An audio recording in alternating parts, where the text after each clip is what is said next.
off. Item number 1 is apologies for absence. Teresa? We have received an apology from Assembly Member Eshalomi, and Assembly Member Sahota is substituting for her today. Welcome, Dr. Sahota. Declaration of interest. As ever, can I ask the committee to note the recommendations at item 2, and as usual, please declare any other disclosable pecuniary interests that are not detailed within. Thank you. Andrew. Our usual declaration about Notting Hill. Yes, indeed. Thank you very much, Andrew. Noted. Number 3, summary list of actions. Can I ask the committee to note the completed and ongoing actions arising from previous meetings of the committee? Thank you.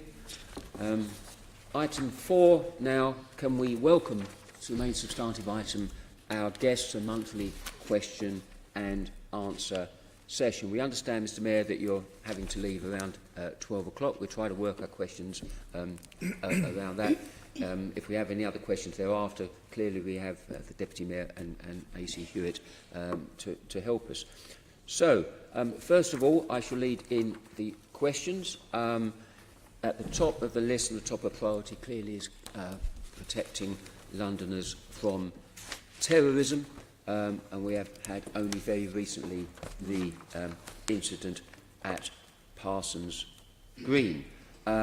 So, first of all, I'd like to turn to AC Hewitt to provide us with an update on the Met's investigations into that recent incident, please. Okay, Chair. Obviously, you'll understand I won't go into any specific detail, but you may have, members may have received the update just before coming into the room that this morning 2 further people have been arrested in Wales. So that brings us to a situation where we have 5 people currently in custody.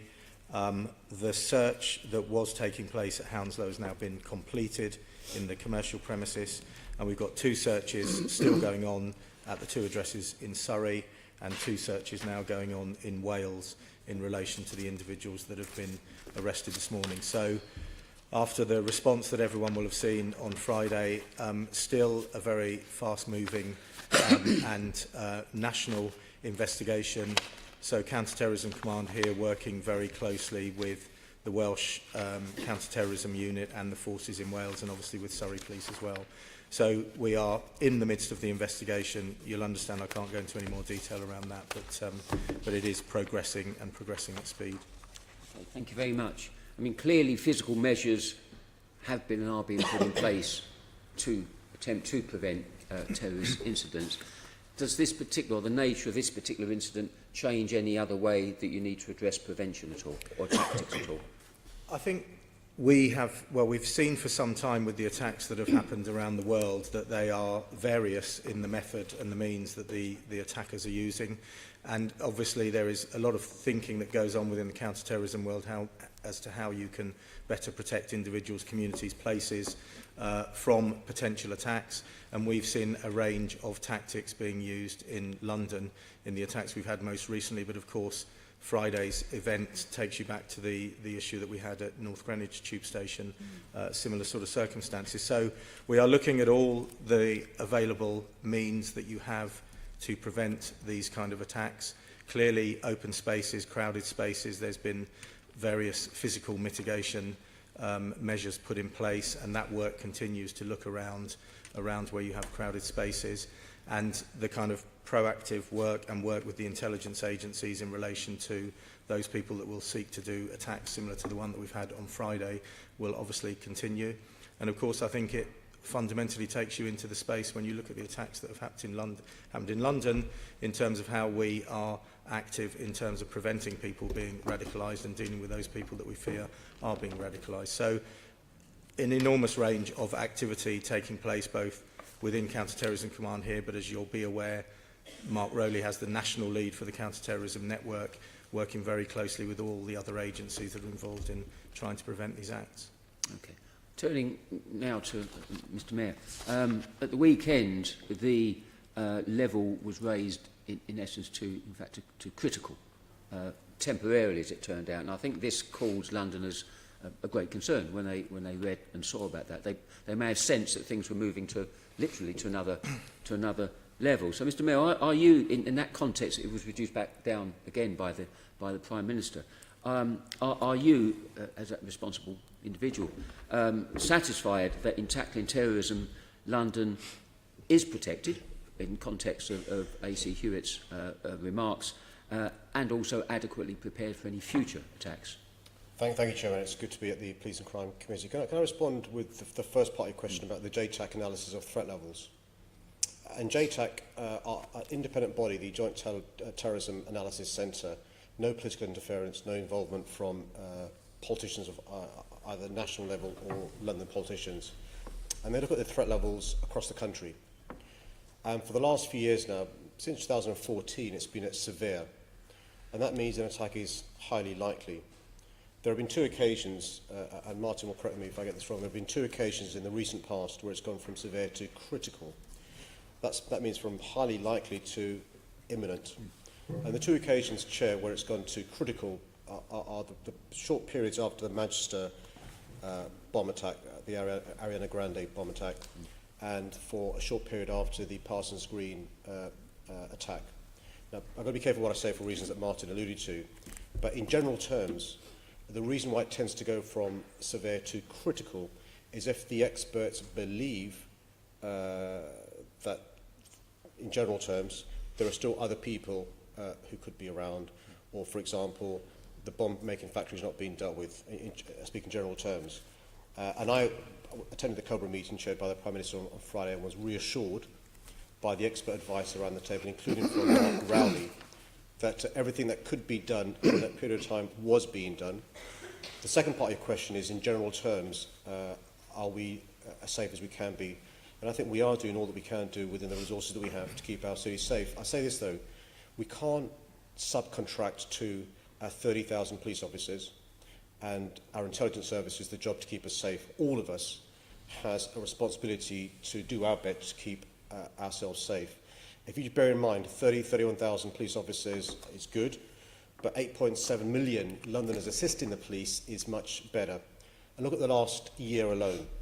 There's been an attack at a concert, there's been an attack in tube stations, there's been an attack on two bridges, an attack on a market, an attack outside a mosque. The attempts terrorists make are to kill, injure, maim civilians, and wherever civilians are, we've got to take steps to keep ourselves safe. And so the resources that I have at my disposal, the team working for me, I'm reassured we're doing all we can to keep our city safe. Okay, thank you, Mr. Talking about the prevention aspect, you commissioned Lord Harris, a former colleague of the Metropolitan Police Authority, to provide a report around London's capacity. That was, in essence, a year ago, and I think we're awaiting a publication very shortly, I suggest.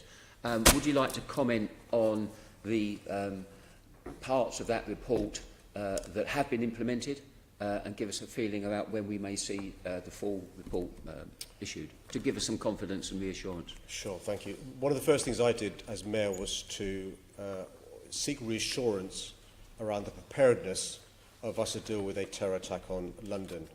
And Lord Harris was sent away to do that piece of work and came back with a number of recommendations. The good news is more than a third of the recommendations he made have been implemented.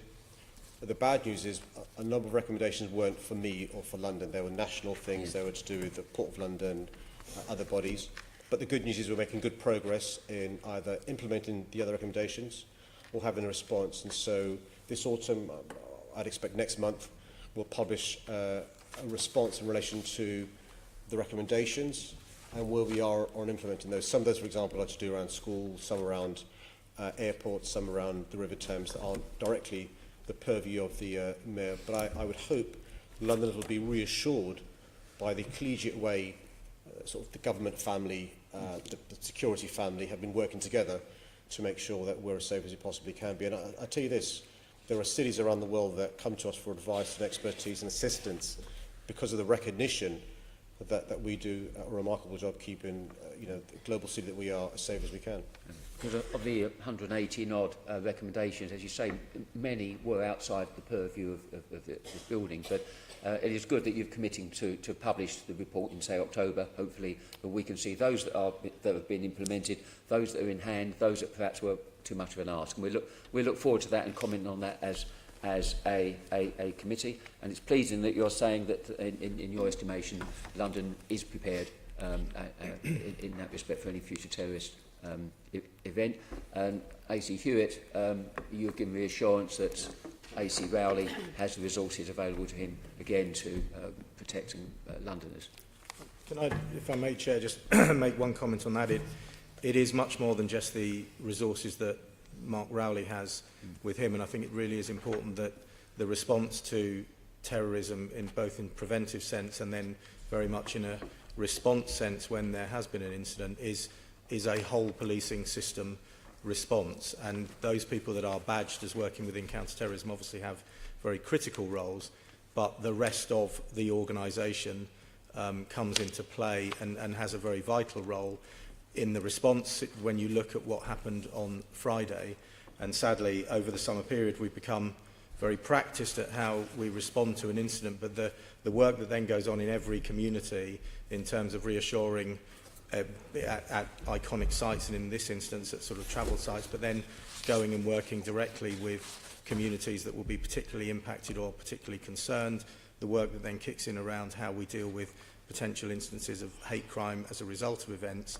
and then the ongoing work in this instance when we went to critical. So it is a whole organisation response, and again in this one we've seen on a national level as well. So I do think that is an important point when people talk about responding to terrorism. And of course at the very base of it all is that day-to-day engagement that we have with communities in terms of understanding what's going on in communities and giving people that confidence to come and talk to us about issues that are concerning them. Exactly, and we're going to ask one or two questions around that to the Mayor. Almost, did you want to come in at this time? Yes, Chair, I've got two questions. Good morning, Mr. Mayor. The Harris report came out sometime last year, September, I think.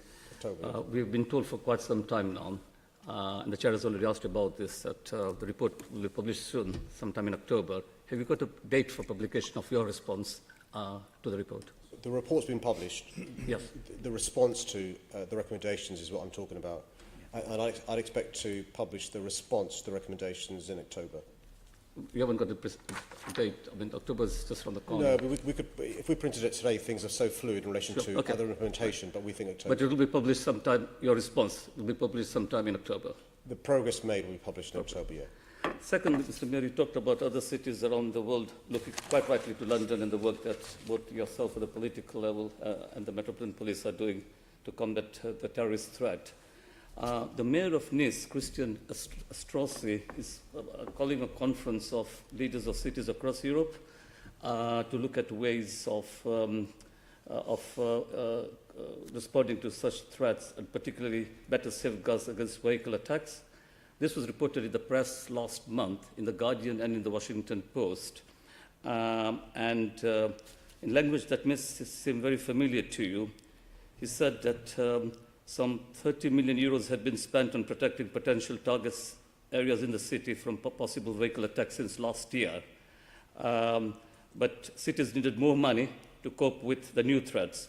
He goes on to say, and this could be interpreted in different ways, but I know what he meant from the press reports that I read, and I quote, "We won't win the war with the rules of peace," unquote. But he's very specifically made a plea to French central government for more resources. This was a language that obviously will be very familiar to you. At this conference, apart from European counterparts, there will also be in attendance, as I understand, European Commissioner Julian King, who's in charge of EU security matters. I did mention this conference to your Deputy Mayor, and if you recall, I mentioned it in the lift last week, going up from the Assembly.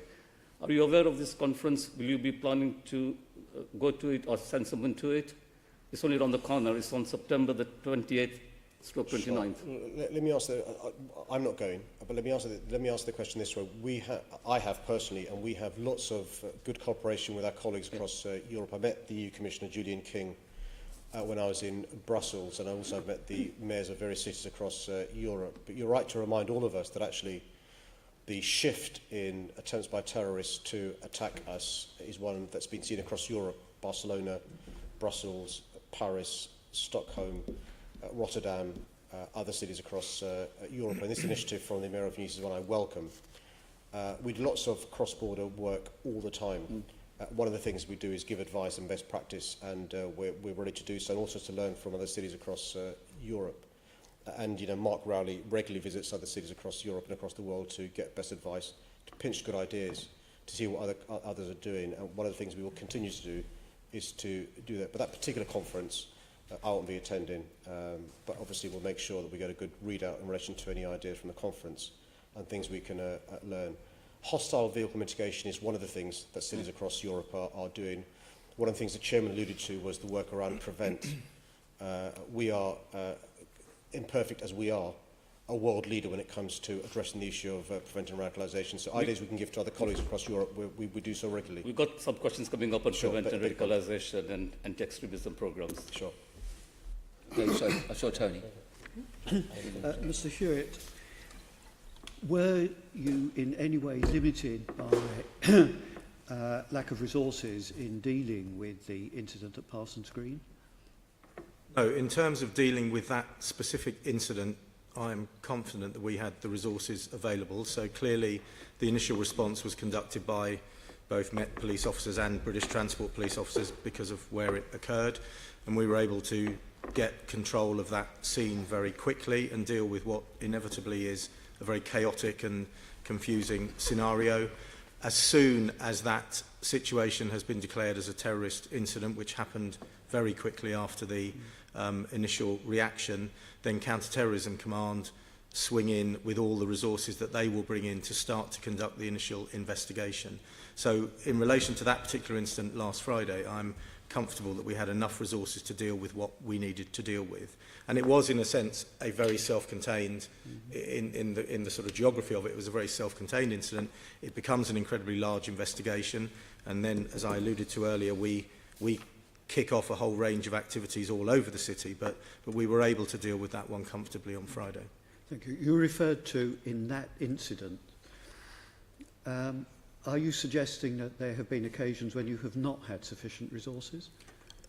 I'm suggesting that some of the incidents that we've had have clearly been far more complex and far more spread, and you end up in a situation where you've got a more fluid response that's required. We have responded, I think, very effectively to all of the terrorist incidents that have occurred in London over the summer period, or since March, and for that matter, as have Greater Manchester Police in relation to the incident, the bombing up there. So I think we've responded very well. We've been able to put the right resources, be that counter-terrorism resources, armed officers, or general police officers to deal with the situation in place. But it would be untrue to suggest that that doesn't stretch the organisation. Of course, it would stretch the organisation. They are very large operations. They're very complex. They move fast, and they endure for a considerable period of time.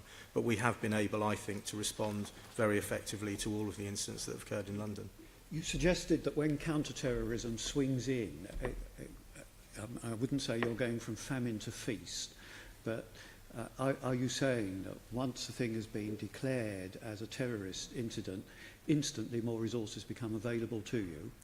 Well, of course, because what they bring is the specialist teams that are there specifically to deal with terrorist investigations. So they have a range of capability that is used exclusively to deal with terrorist incidents. So once we know that an incident is of a terrorist nature or is suspected of being a terrorist nature, then it brings those resources in the same way that we would bring specialist resources to any number of other incidents. Okay. In relation to counter-terrorism, has there ever been any suggestion that it has been under-resourced either in terms of finances or manpower?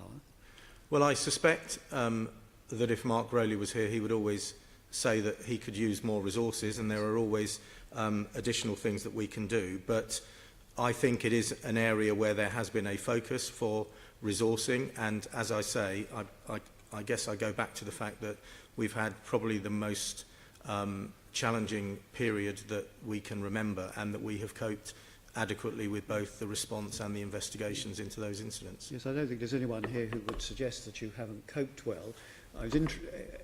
Obviously in the public service, people will always say they could do with more, a bit like Oliver Twist, you know, you will always do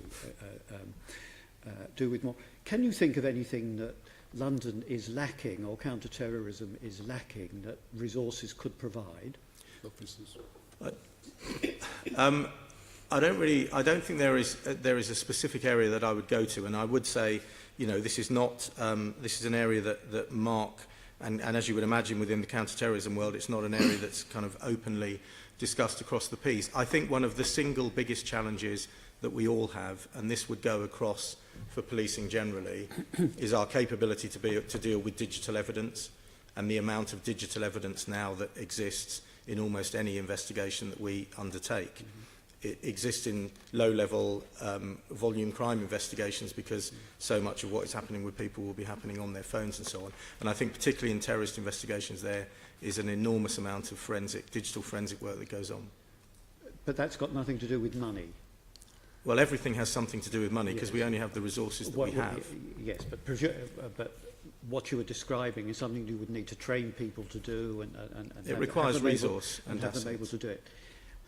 To your knowledge, has there ever been an occasion when the MPS has had to request extra resources and it has been denied to them in relation to terrorism? Not to my knowledge. As you will be aware, the terrorism network is a national network, and as we've seen over the last couple of days, the arrests that we've done in Wales have been supported by the Welsh Counter-Terrorism Unit as well as officers from the local forces. So I cannot think of an example where we have not been able to really to have the asset provided to assist where it's been deemed necessary for that to happen.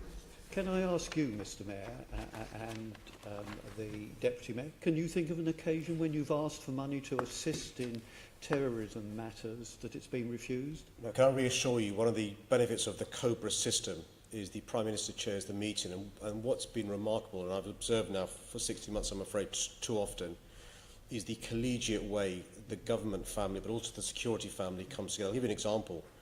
The Secretary of State for Defence will stand up and offer this thing called Operation Tempera. It's not a secret I'm giving away, where the MOD will offer up skilled officers to, I don't wish to cause offence to them, but backfill basically in relation to some of the buildings and people the police look after, the protection team, and that allows the police to then front fill to make sure we're safe. And what's remarkable about and I say this as somebody who's relatively new to the COBRA system when it comes to counter-terror, is the collegiality, not just cross-country, cross-departments, but all those silos disappear. And there's a real sense of grown-upness when it comes to a terror attack, and I've been impressed at all the COBRA meetings, how everyone just gets on with it. And what was remarkable on the two occasions where it went from severe to critical is the planning and preparation. You just press a button and it will just, and just to reassure Londoners, but also those around the country, our response to counter-terrorism is something we should be really proud of. So it would be wrong to say, would it, that in relation, and I'm simply referring to terrorism matters and security matters, that you could ever claim that it is under-resourced and that the government, in terms of your collegiality, would ever be backwards in providing the resources to deal with the matter adequately? There's two separate issues which we can't blur. One is the response to a specific attack. Two is terrorism generally. And experts like Dave Thompson from the National Police Constabularies, Craig Mackey and others have talked about the fact that you can't disaggregate counter-terror policing from policing. And I think the example Craig Mackey gave at the last Police and Crime Committee is, you could say radiology has got fantastic funding, that doesn't mean the NHS is well funded. And I'll give you a simple example, the chairman referred to Prevent, I know we'll talk about this later on, but the ability of us to have good community policing allows the counter-terror teams to receive the intelligence because of the confidence the public has from that. I'll give you another example, the response to the Westminster Bridge attack. Some work was done which showed only roughly speaking a third of the officers who responded were from the counter-terror team. The other two-thirds were from mainstream policing. Manchester bombing was far higher, and we provided support there as well. So specific examples, immediacy, brilliant teamwork, good collegiality. People phone in, police officers phone in and say, can I come in and help out? People cancel their leave. People go above and beyond. You can do it for a short period of time, but it's not sustainable. So in general terms, as far as terrorism, I rely upon the expert advice from Craig Mackey, Dave Thompson, who's Chief Constable, and others. Specific incidents, my personal experience is we're very, very good. So would never be appropriate in your experience to say that in terms of a response to terrorism, it would fall short because of lack of resources? Well, I mean, I can answer it again if you. No. I understand what you're getting at. That you are saying, and indeed, Mr. Hewitt has said that in responding to an incident, ordinary policemen are taken off their ordinary duties to deal with the matter. I do understand that, but I'm talking about the response when the incident occurs. It could never be said, in your experience, that the response by the police and the security service was lacking because of lack of resources. In unfortunately, the 4 incidents we've had in London since I've been the mayor, the response has been fantastic. I've got no criticisms at all. All right. Thank you very much. Thank you, Chairman. Thank you. I'm going to bring Lenny. I think the point here to be thinking about is the response to an incident by the emergency services has been incredibly effective post-incident, and I don't think there's any doubt around that. There's a kind of separate debate, which we're getting on to, is around the prevent piece, is preventing it with the assistance of the 8 million Londoners. There is an acceptance around abstraction. That's what I want to talk about. Well, I won't steal your thunder, but there is an exception about... Well, I will do it a bit. There's an exception around abstraction from our wall teams for specific events, and I think that has just been highlighted. Len, I don't want to completely steal your thunder. I'm glad we clarified. When we talk about extra resources, it's about redeploying the people that you've got. You've not got extra teams. It's taking people off the day-to-day tasks in times of woe to do it. It's not extra. It's actually redeployment and the right priority in times of woe. What we really want to understand is on the abstraction issue, because that's one of the challenges, because life doesn't stand still while we deal with terrorism acts. Crime carries on. That you've got the suitable focus and challenge internally in the organisation to make sure that we've got a sensible abstraction policy that is used in times of woe for the right purposes, and they go back to the day jobs as quickly as possible. Can you give us that assurance that's the case? And I think in times of woe, it's very difficult, and I think we all support it because that's what you need to do. And it is about the capacity of policing that we're talking about. We don't have... there's 2 dual aims, it seems, on military support in terms of, and I think the Mayor said it, backfilling roles or freeing up other people to do other issues. And there's also about a prevent activity there. I can see that. But equally, I can see a time where the Met is going to call on, and you have probably called on some specialists in other constabularies to come in, of where you may need to call on more mainstream resources to help policing of London. Is that constantly under review? And can you give us assurance that there really is a sensible way that you're carrying out abstractions? Because we've made some terrible mistakes in the past, and it does depend on the leadership who's seeing that. Who's holding the ring on that? Is that at your level, or is that somewhere further down the food chain? We just want to be assured that someone's keeping an eye on this. Okay, so I can assure you someone is keeping an eye on that. So if we take perhaps the kind of sequence of events of what would happen in one of those particularly difficult scenarios, so you will get something like Friday will happen. It will become fairly clear fairly quickly what we're dealing with, and as I said in response to the last question, that would be declared as a counter-terrorism issue.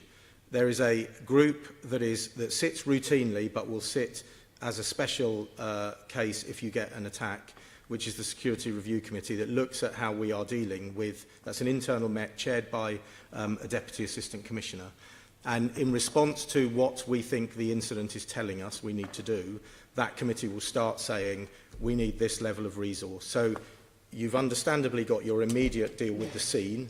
You then potentially, and if you think of the events that we've had, you have a number of other scenes, you may have hospitals, you may have a manhunt, you've got a whole range of things. That committee, at which there will be senior representation from the rest of the organisation, and particularly my bit of the organisation, which has the majority of the staff working locally in boroughs, and we will fund what the requirement is. As you rightly point out, what that will also be doing is setting a requirement nationally, because every terrorist incident has an impact. So the same discussions will be going on around the country. And we then end up with 2 things. We end up with how are we going to respond to the actual incident, where do we need to put people, and then what we would then describe as what is our policing posture going to be for the rest of normal policing, while we're dealing with this particular incident, because, as I said earlier, we'll be dealing with all the community reassurance and all the other factors that we would be playing with. That meeting will routinely sit, and by that I mean probably twice a day, reviewing what we have to do in terms of resources and how we are managing resources, because I can absolutely assure you that from my side of the table, because what will be sitting above that will be management board with the Commissioner, with Mark Rowley and us lot, from my side of the table, I am pushing continually about I want my people back, because they need to be back doing what they are doing, because it's putting increased pressure on the officers and staff where they are. So we work through that process. Clearly, if you get, as we had in Friday's incident, a movement of the threat level, critical has a number of things that happen with it, but we are very measured, and I think we have become, sadly, much more experienced at this over the last 6 months. We are very measured in the way that we respond, because, of course, it's great jumping up to things, but it's actually quite hard coming back down. The Mayor alluded to the fact that we work with other countries, and we had a very interesting discussion with both Paris and Brussels about the difficulties they've had of coming down from a really high level, because it then becomes a public reassurance issue. So I think we're very measured in the way that we do that. And the SRC meeting is routinely deciding, and then from my side we'll be pushing, saying when can we release. Just on the final point, we will bring people in from the counter-terrorism network, and we will occasionally bring in expertise for an incident into London. And when I know we're going to talk later about Grenfell Fire, but we've brought a number of experts in for some of the things we've needed to do in relation to that investigation. I don't think we're at a stage where we need to bring in, if you like, general policing, and we certainly haven't got anywhere close to that in the last few incidents, but that would always be something that we would consider. And what you have sitting in the National Police Chiefs Council is if you like, the resourcing hub, so where a force has got an incident that it feels is going to stretch it to the point where it may need mutual assistance, you put your bid into the resourcing hub at Victoria Street, and they will then, and you will bring people in from different parts of the country. But I can assure you we have a very rigorous process, and certainly coming in from my angle, we are constantly challenging and pushing about releasing our officers as quickly as you can when it's safe to do so, so they can go back and do their normal duties. Just to add, Len, just 2 seconds worth, which is, so on Friday, the conversations I was having with senior police was, we've got football matches in London, London Fashion Week in London, in addition to the various needs there are. And that's a small t tension in relation to me saying, look, we've got to deal with the counter-terror stuff, but there's other stuff, business as usual, that's taking place as well. Thank you. We're going to move on to some questions about prevent, and we've got a lot of questions for the Mayor, but I did see, hang on, I saw colleagues over here. I saw, if we can be brief, because we need to move on. Peter I saw first, I think, then. You signal Peter or not? Yeah, that's fine. Off you go then. Mr Mayor, you know, you obviously are the symbolic head of London. People obviously listen to you. And in the question earlier, when we were asked, you were asked basically about whether you thought London was adequately protected, you basically said yes. I mean, don't you think, therefore, that people will actually start to get rather worried that you actually think it's adequately protected as things stand? This is about complacency, really. Sure, no, I understand. I understand the point you're alluding to, which is that balance to be struck between being vigilant, being alert, but never complacent. And the language used by, I think, Neil Basu recently was, we aren't seeing a spike here in relation to terrorist attacks. We're seeing a shift. Barcelona, Paris, Brussels, Stockholm, London, Manchester. And just looking at the last quarterly figures, which I've got, the last figures we have show the number of people arrested for terrorism-related offences rose 68% to a record 379 in the 12 months before June, the highest number of terrorist arrests since records began. A number of people have been obviously charged and prosecuted. That's the context, and so the question is, with the resources we have, are we using them the best we can? The answer is yes. There's a separate point. Do we need more resources? Yes. And I've been saying for the last 16 months, London needs more resources. The cuts that have been made are not sustainable, and our ability to keep our city safe is made more hard by these cuts. And I've been saying for the last 16 months, the government's got to do a U-turn, reverse these cuts so we can keep our city safe. But are we one of the safest global cities in the world? Yes. Do we have the best police service in the world? Yes. Could we do with more police officers? Yes. The thing is, though, Mr. Mayor, this will come as, rather a surprise to people when you say that we're in the safest city, and one of the safest cities in the world. Global. Globally. I mean, the fact is that you say we've had a spike, but Shift. a shift. These things are going to happen more and more. So basically what we're saying is that what you're saying is that essentially going forward, it's just going to have to be kind of normalised. That essentially what is happening is that your response is that we are adequately protected enough. This is how we will respond going forward. But the fact is there's simply going to be more and more incidents. But your approach won't necessarily change. Well, firstly, to be fair, Pierre, that's not what I said. Look, terrorism should never be normalised. We didn't hear that, Mr. Mayor. We didn't hear about normalisation. I didn't hear that. But continue. I was challenging my colleague Whittle, sorry. Sure. What's important is that we are doing what we can to deal with a situation where there is increased activity by terrorists who want to kill, injure and maim. We can't pretend it's not happening. Now, there's a discussion we're going to have shortly about the prevent side of this, but we've got to take action to make sure we're doing what we can to deal with the other parts of, if you like, the spectrum, which is the policing side, the security side, the prosecution side. And of course it should never be normalised, but I've got to accept the fact that, recent cities across the Western world have been attacked by terrorists. The good news is we're thwarting many, many attacks. So if you look between the murder of Fusilier Rigby and March of this year, 13 terrorist attempts thwarted. But look between March of this year and now, there's been 6 terrorist attempts thwarted. I'm afraid 4, inverted commas, successful terrorist attacks in London. That's 10 in the space of a few months versus 13 in the space of 4 years. Now, you can pretend it's not happening, but it's happening. And so my job as the mayor, with my biggest priority is keeping our city safe. I'll be an advocate, lobbyist, champion in relation to more resources for these guys. But also I'll be saying to Londoners, we've got a role to play as well. 8.7 million eyes and ears are more powerful than 31,000 eyes and ears. Just ask you, this is it then finally. I mean, basically, we have what we have, but would you not think of something, for example, like making sure that many more policemen are armed?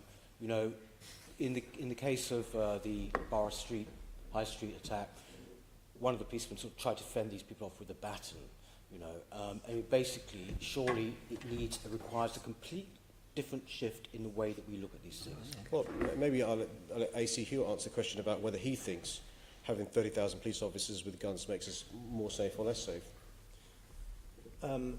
I don't think that we are pushing at all for routine arming of police officers. As a result, and I can remember when we all sat down after the November 15 attacks in Paris, where the Bataclan and the Stade de France attack, and we sat down as a management board to look at if we had a multi-seated event like that in London, would we have enough armed officers to get to the scenes quickly enough to deal with the offenders? And we realised that we did not. And so we embarked then on a programme of armed uplift, as it's called, the programme, to give us considerably greater levels of officers who are patrolling as armed response officers and officers who are also in the more specialist counter-terrorism specialist firearms officers. And we've been through a programme and an accelerated programme to get those officers in place. They are highly trained. They are very visible. You will have noticed the higher level of armed response vehicles, particularly in iconic sites, and they are able to respond very quickly. And I think we have seen in all the incidents that we've had, sadly, over the summer, extremely quick response by those officers. And I have to say, in terms of the attack at London Bridge, also with colleagues from the City of London Police, who we work very closely with, which is great, and equally we work with British Transport Police. The fundamental issue that sits underneath all of this, I think, is our relationship with the communities of London. If we've got communities that are confident to talk to us about concerns they have about counter-terrorism, and I think that relationship is helped by the fact that the police are largely and routinely unarmed. We have about 9% of our officers that are armed. They are all highly trained, they are specific to the role that they undertake, and they are in a position to deal with situations, and I think we have demonstrated very clearly that we are able to deal with those demonstrations. I don't think that everyday policing in London requires a police officer to carry a firearm. I think it brings with it many more challenges than it solves. I think we need to have our officers be able to protect themselves, and where there are a range of less lethal options that we provide officers so they're able to deal with the kind of situations that we face. What you describe at Borough Market is less, I think, a lack of armed officers, but more about police officers, both off-duty and, in the case you described, the British Transport Police officer on duty, who saw their duty to go and try and protect people in very, very dangerous circumstances. And I admire them for doing that.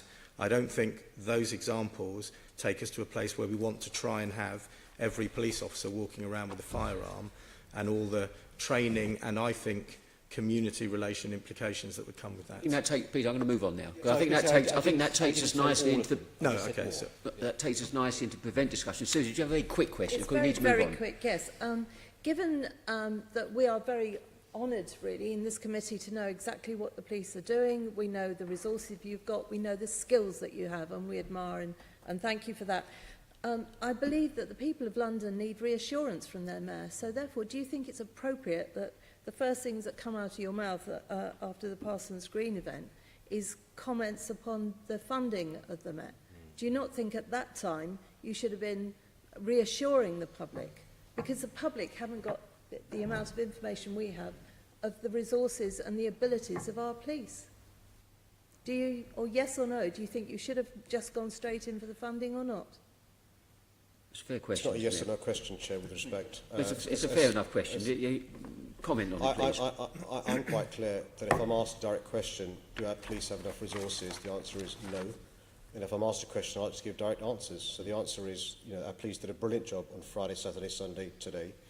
Do I think we're more safe, have more resources? Yes. Do I believe the Tory party is to blame? Yes. Okay, I think we will move on, but I think the point was a well-made one, because people out there don't have the access to information that many do have, and at that heightened time of worry and concern, the question was it appropriate to say, at that particular time, is there enough money? But let's move on to prevent now. I think it's about time we need to get on to this. So we've already alluded to engagement with Londoners, getting the 8 million Londoners to support us in the cause of preventing terrorism. Now, this committee has busied itself in the past challenging previous and this mayor around preventing extremism, around greater engagement with Londoners. So, question initially to the mayor, and I know Caroline's going to come in with some more questions, is we have recommended that there needs to be greater engagement and openness with Londoners about tackling extremism. Is this something, Mr Mayor, you accept can be done? And over the period of your mayoralty, what have you been doing to encourage it? Well, firstly, Chairman, can I say I revisited in preparation of the Police and Crime Committee the report you did, different composition, in December 2015. And can I say this in a non-patronising way, it's an excellent report with a number of recommendations that I hope you'll see where we're implementing.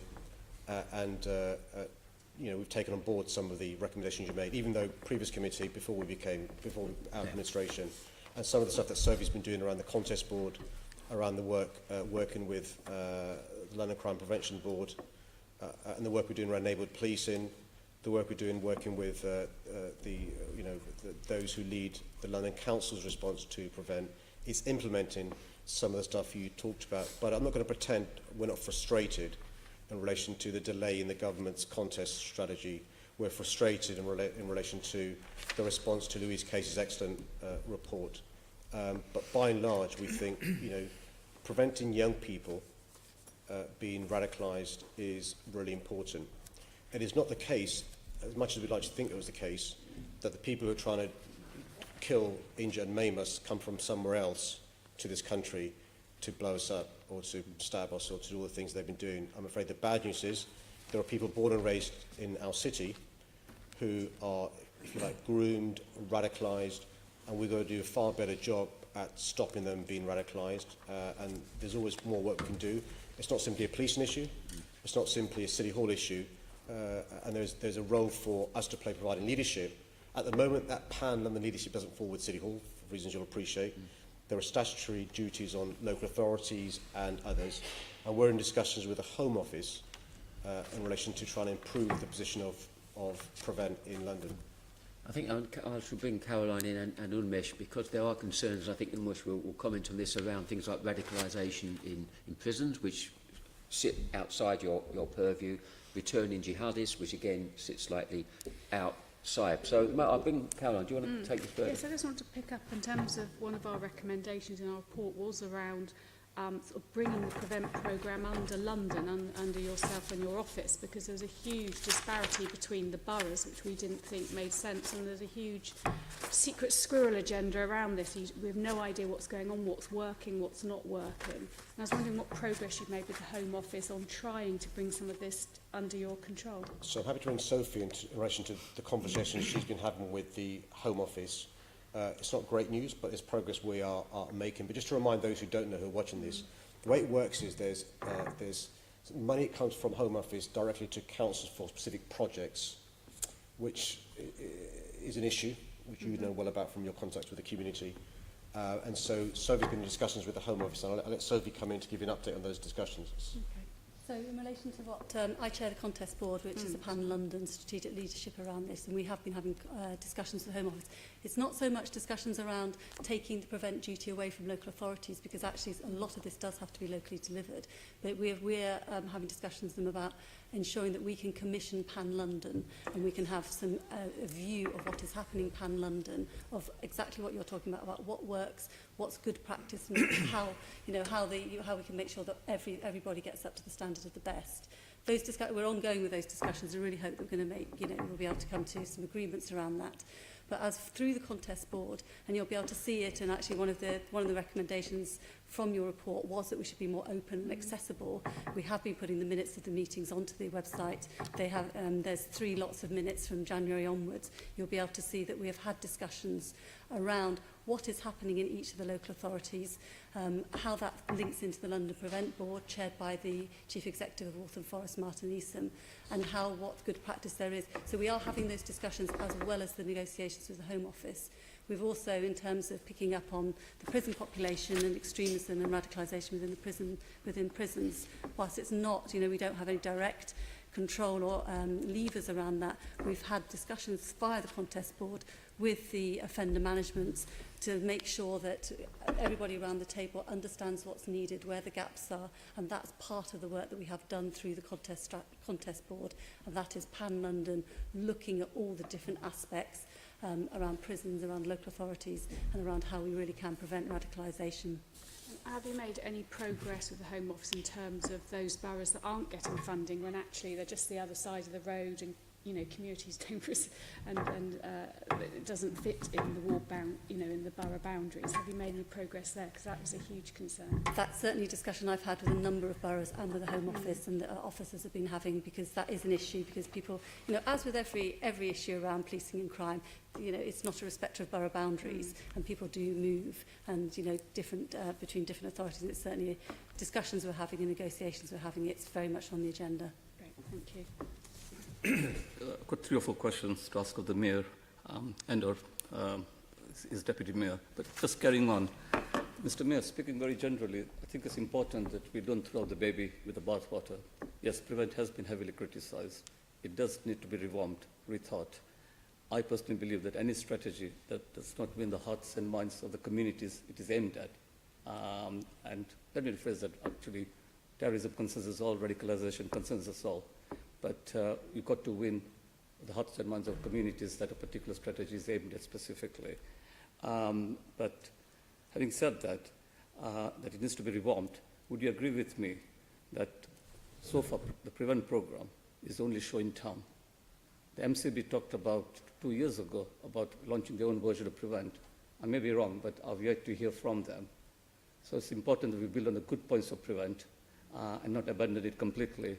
What I'm really concerned about is that we don't lose another generation of our young people, in particular, to the wrong sort of ideology and influences. And we've got to be courageous here and stick our necks out, sometimes say things that are unpopular. I know over the years you've spoken out in this particular issue. I've been criticised, and it's not nice to be accused of being, whatever language one throws at you in terms of supporting the general aims of Prevent. But my question to you is, would you agree that as things stand right now, the Prevent programme is the only show in town? Yeah, yes, and can I welcome the way you asked your question, which is, as imperfect as Prevent is, what's behind it is something we should all support. Yeah. You can tinker and tweak and change things, and Caroline's alluded to some of the challenges and some of the problems with funding and who gets what and who misses out. But I think, you know, the idea is a good one. And I speak as somebody who in government, you try to improve the Prevent programme. There are concerns around wording and about, you know, guilt by association and all those sorts of, I think none of those issues are insurmountable, by the way. And we've got to make sure that we understand that if we don't occupy this space, there's a vacuum, and there are people in bedrooms in London being brainwashed, groomed, radicalised through the internet. We need to think about counter-propaganda. We need to think about positive role models. We need to think about sense of belonging. We need to look at the links with, you know, deprivation. We need to give credibility to those whose voices are heard. We need to empower them. All these things need to be done. And my frustration is, you know, is the lack of pace in relation to the progress we can make with government. Because at the moment, all the stuff that Sophie and the team are doing is, if you like, goodwill, because we believe in it and stuff, not because the government's given us commissioning powers and all the rest of it. But there is you're right, it is the only serious show in town. So just to carry, Mr. Mayor, one of the recommendations of this committee in the past was that you should commit yourself to exploring new ways of commissioning activity to prevent extremism. And I'm talking here about MOPAC funding in particular. I don't know if you've heard of a group called Minhaj-ul-Quran, which is a worldwide institution. But Minhaj-ul-Quran's headquarters, the main office in London, is in Forest Gate in my constituency. And I recall a discussion with their General Secretary some 3 or 4 years ago. And this is what he had to say. That, we support the general aims of Prevent. We support the work the police are doing. And in fact, they work with the police in terms of training programs and so on.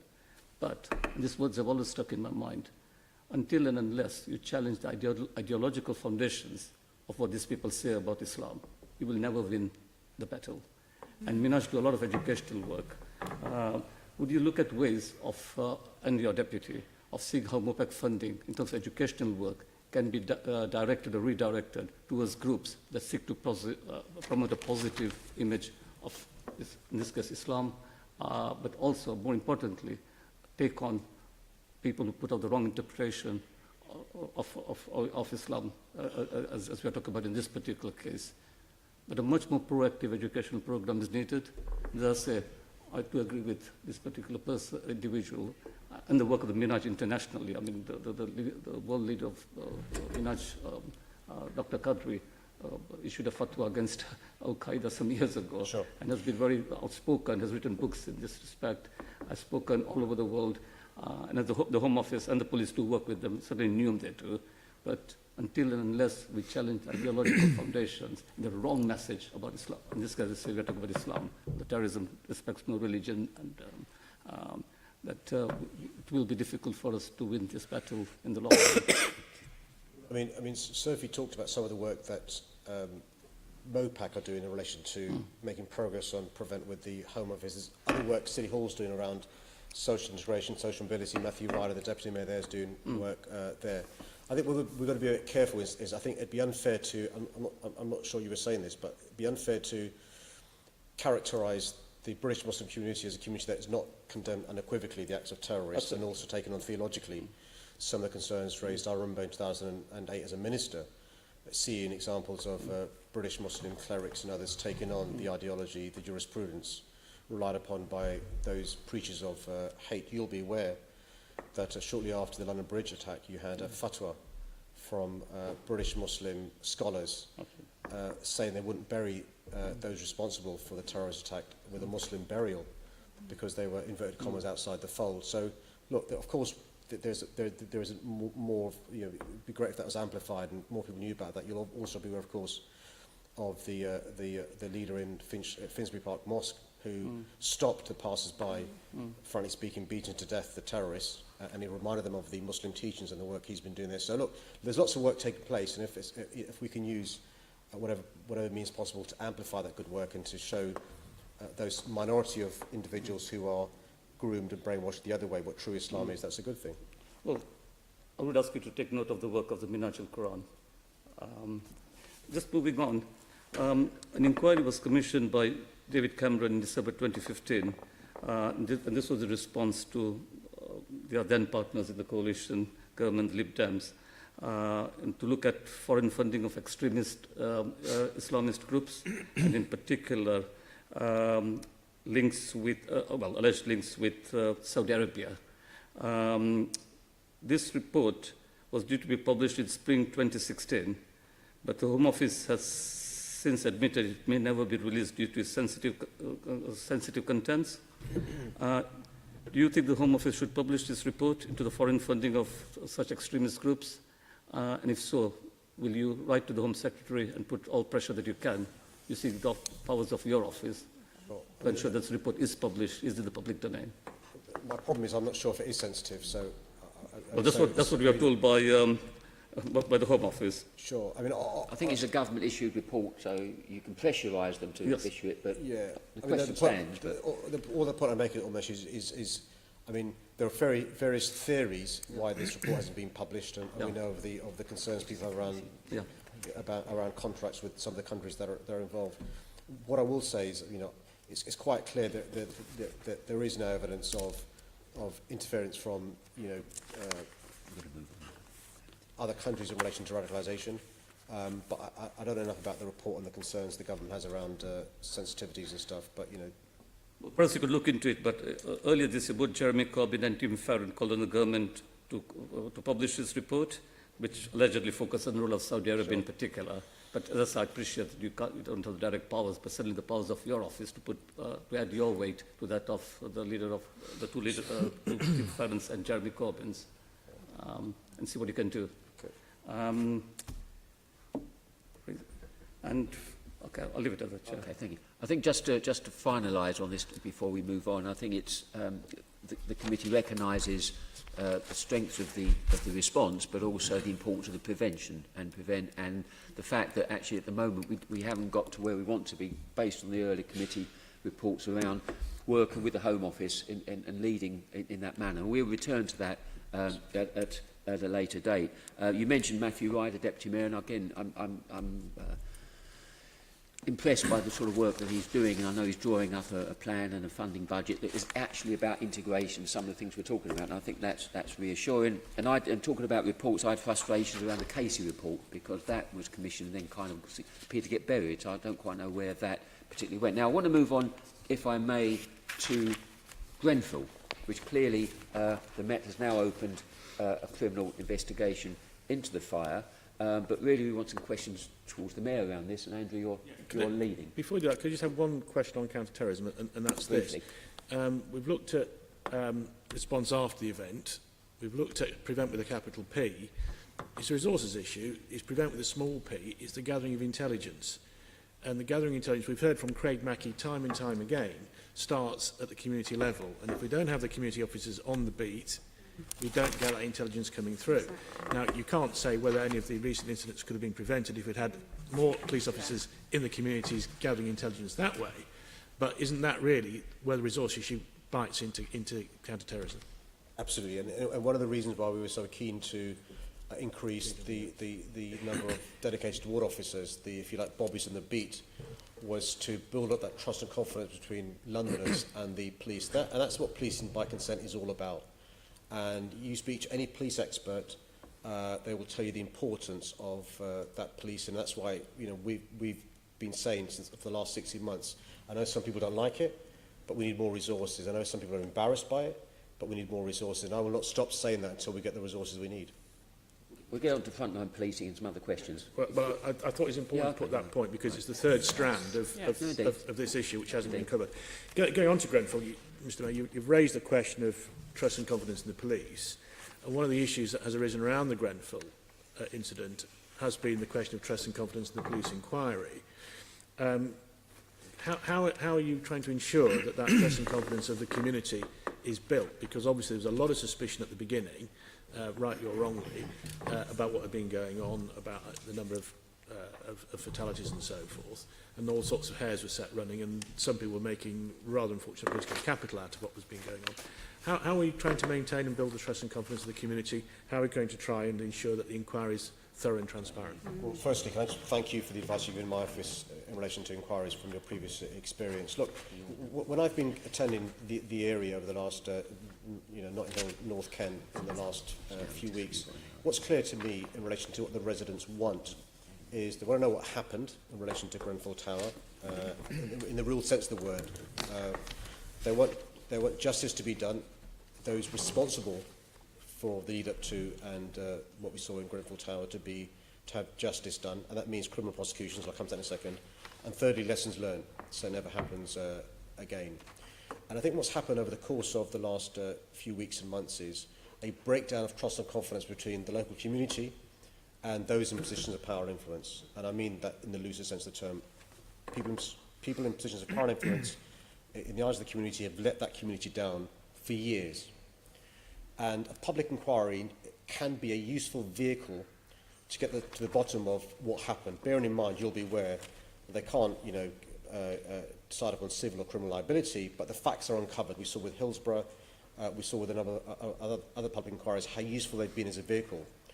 The concern that police have, and I'll let Martin refer to later on, is sometimes, for the best of intentions, in relation to trying to get to the bottom of the truth, brackets public inquiry, you can inadvertently cause problems with a criminal prosecution in relation to sub judice, witnesses being cross-questioned, all other issues that I'll let Martin allude to. And so what I do know has been happening between Martin, the Commissioner, and the Chair of the Public Inquiry is making sure that good intentions don't lead to an outcome nobody wants, which is, God forbid, a prosecution not being able to take place because of the public inquiry. And it's a difficult conversation they've had, and I'll let Martin respond. I say this, though, before I let Martin respond, is I think the reality is the public inquiry terms of reference aren't what the public want there, aren't what the residents want. I think there are real concerns with the terms of reference. So I've been saying to the government, they need to, if the public inquiry is not the right vehicle, look into the whole issue of social housing. And I've suggested a social housing commissioner to look at the wider issues of the years of neglect that led to the situation in Grenfell Tower. But if we're not careful, we could have the worst of all worlds in relation to not knowing the full facts, not learning the right lessons, and justice not being done. So I actually think there is quite a strong degree of, amongst the residents, amongst the survivors, amongst those who lost people in the fire, a level of confidence in the criminal investigation. We were there, obviously, on the night in responding, and the investigation began literally that next morning. And I have had overall responsibility for that since then. We have had an investigation that's run in a number of strands, which I think is worth just explaining. So clearly, the immediate response to the fire on the night. We then have had the operation that is going on at the tower with what we would call disaster victim identification, which is the incredibly difficult and incredibly important role of being able to repatriate all the remains of people that are in that building and bring them out in a dignified way and in a way that allows us as best we can to identify those remains and then obviously return them to their families. That's been an extraordinary process, unprecedented process that we have undertaken at the tower, and we are still in the process of undertaking, and I think we should probably be concluded that phase by the end of October. It's painstaking, as you might imagine, and I'm not in this forum going to go into some of the detail of the intensity of what happened there, but it's very distressing and it's a very challenging role for people to undertake, working really closely with the coroner, Dr. Wilcox, and the extraordinary operation that she's created at the Westminster Coroner's Court there. And as of yesterday, which was made public, we've positively identified 60 people, which is really positive for those families, and we will continue to work through in relation to that. One of the very, very first things that we do in any major investigation, and I think it's important to point out that probably outside a counter-terrorism event, this is probably the largest and most complex investigation we've ever undertaken. An investigation into what is the deaths of probably somewhere between 75 and 80 people. We deploy family liaison officers. We've deployed more family liaison officers than in my experience I've ever known to all the families of those people who potentially had lost somebody in the building or who were in the building themselves. And I think those FLOs have developed an extraordinary relationship with the residents, and then we have a broader community engagement process that we kicked off on the day after with the communities in and around, which you know very well, and the communities that are equally impacted. We have the objective of identifying those, if there are individuals or corporations or organisations that are responsible for that fire, we are conducting a criminal investigation, which means that we have to produce our evidence to the criminal standard of proof to get us to the point where we are able to present that to the Crown Prosecution Service if a prosecution is appropriate.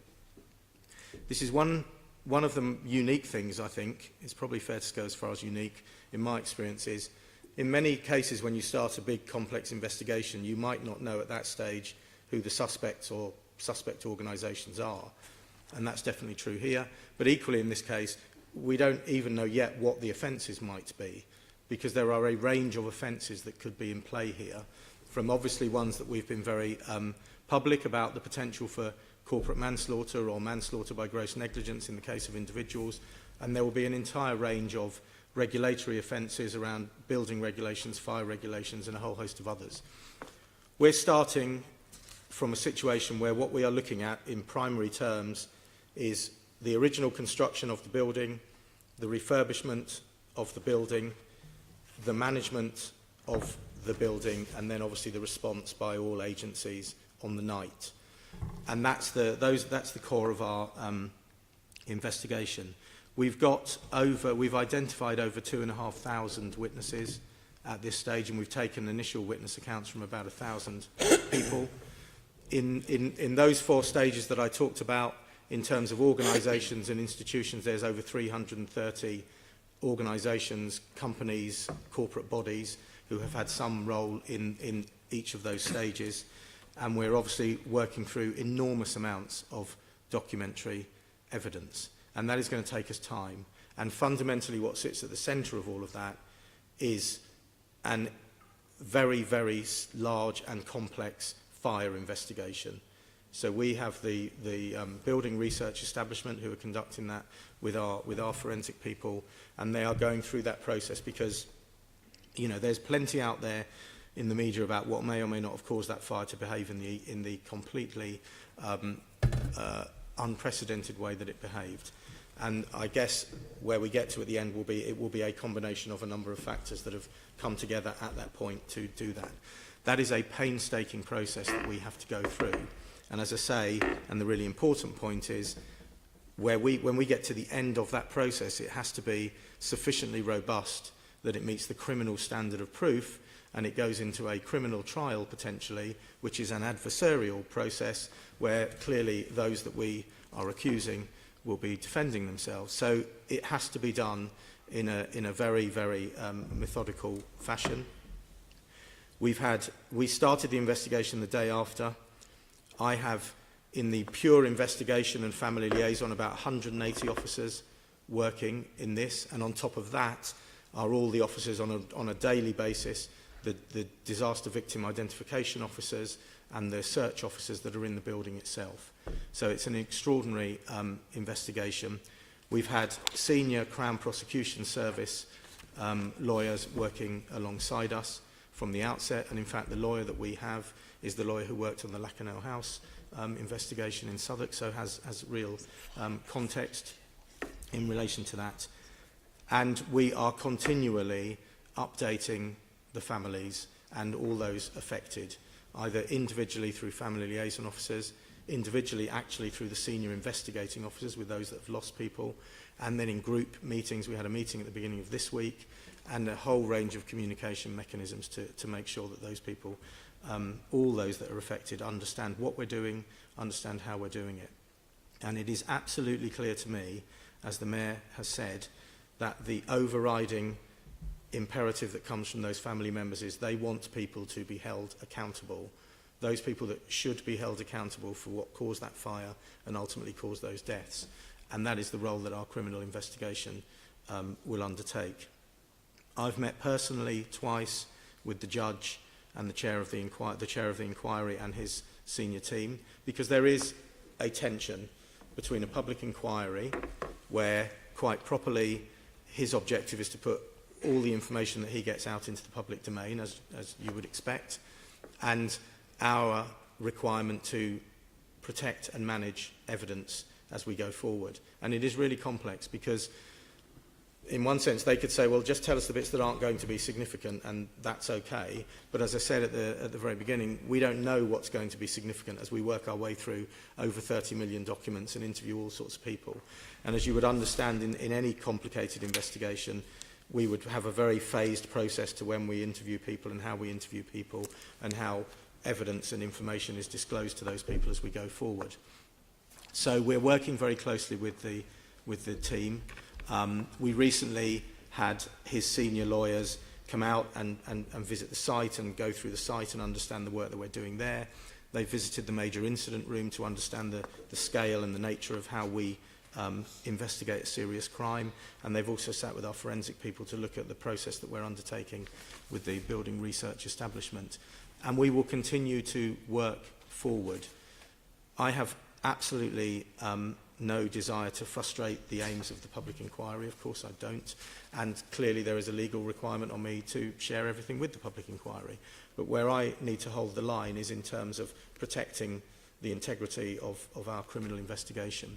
And I think those individuals who have been directly or indirectly affected understand what we are doing. I think it is confusing for people, the general public, to, well, you've got an investigation over here and you've got an inquiry over there.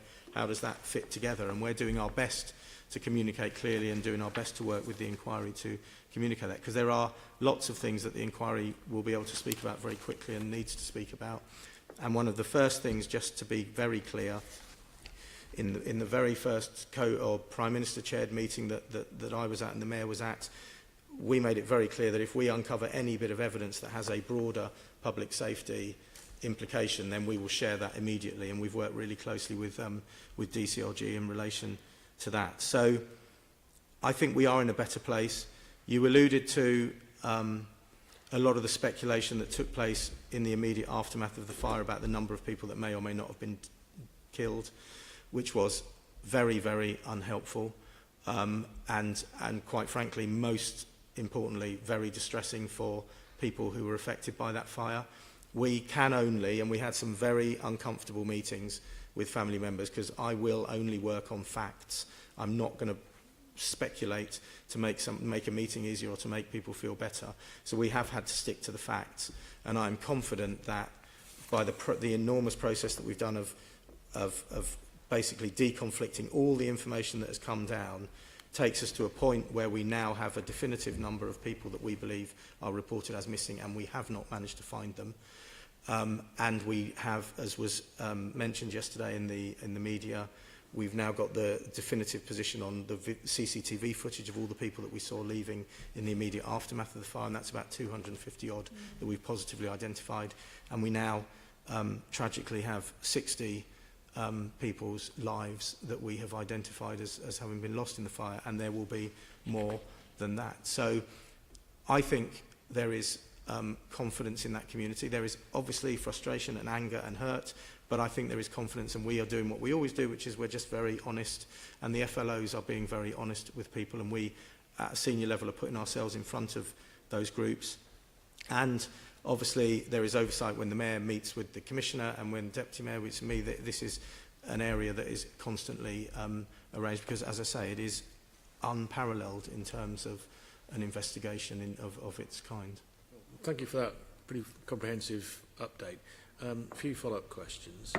I assume from what you said there's been no interviews under caution so far, but can you give a rough estimate of when you think you're going to be in that sort of position? I know where you asked Craig Mackey this soon after the event, he thought that we'd be in a position to make that sort of progress in the autumn. Has that timetable drifted?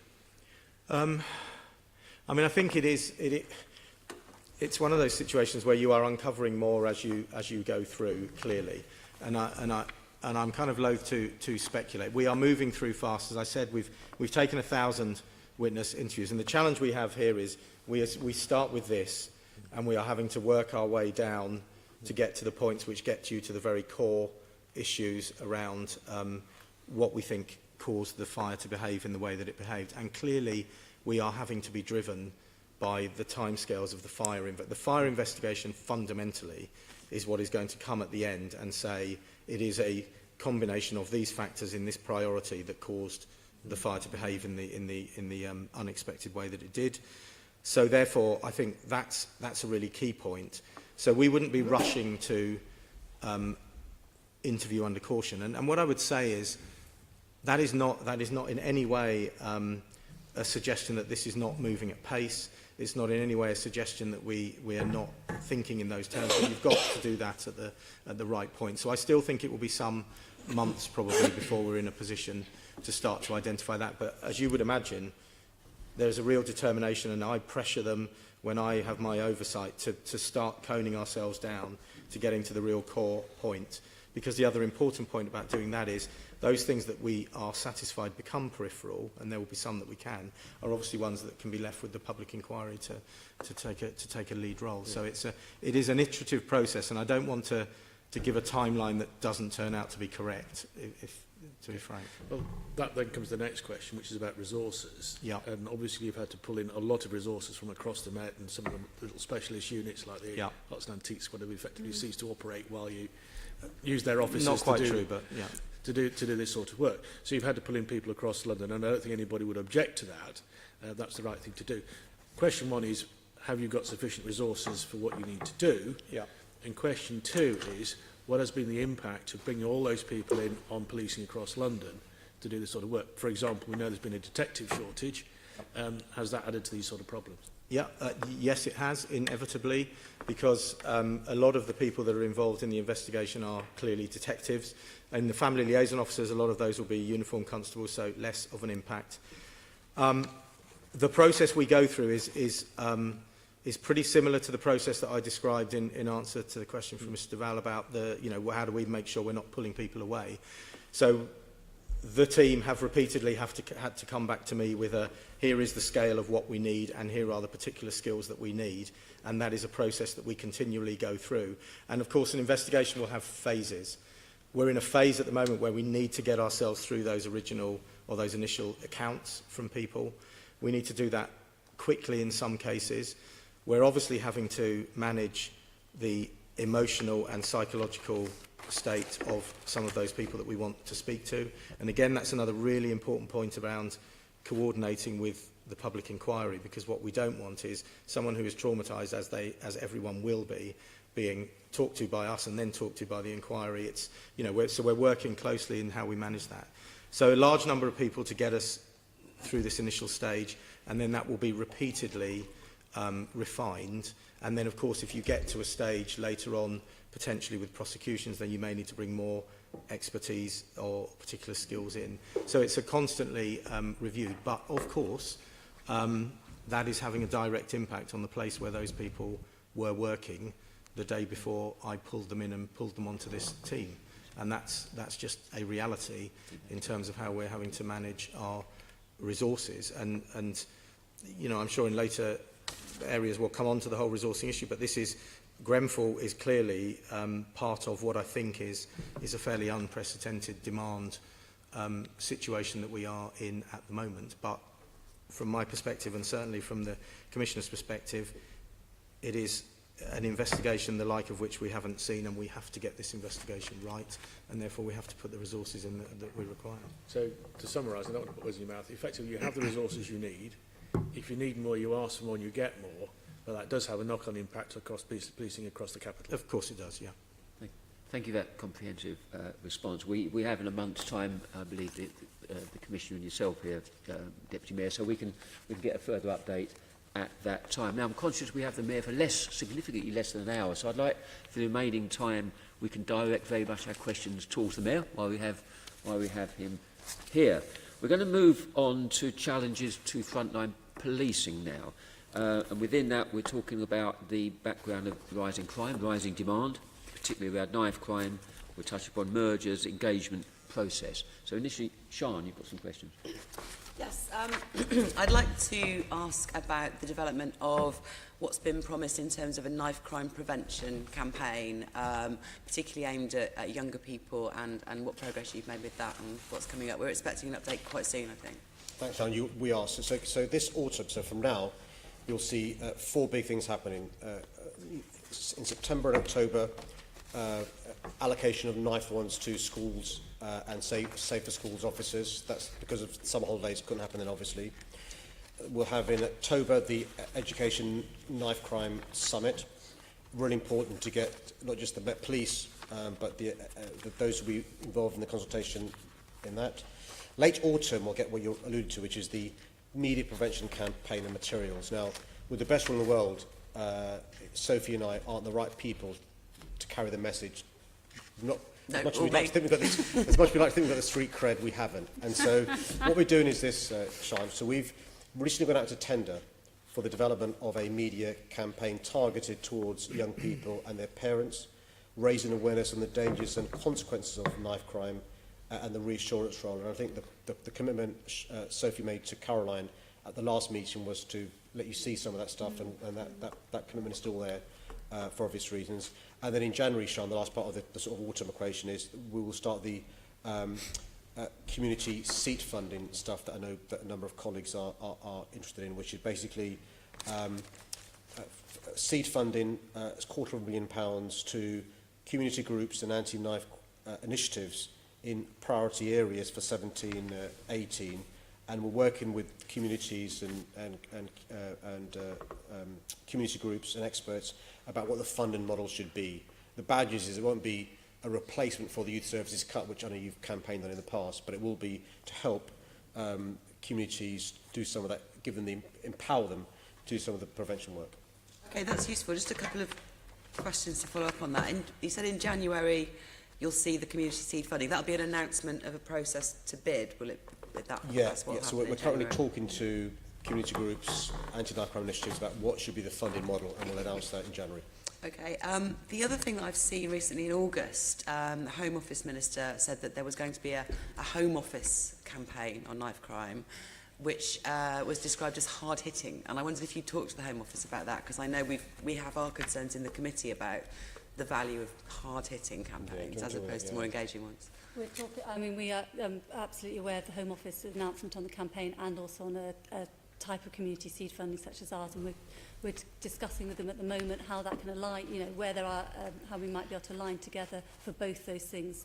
So that's discussions we're having with the Home Office, because we don't want, it would be difficult to have two very different messages going out, and we all want it with the same thing, so we are talking to them.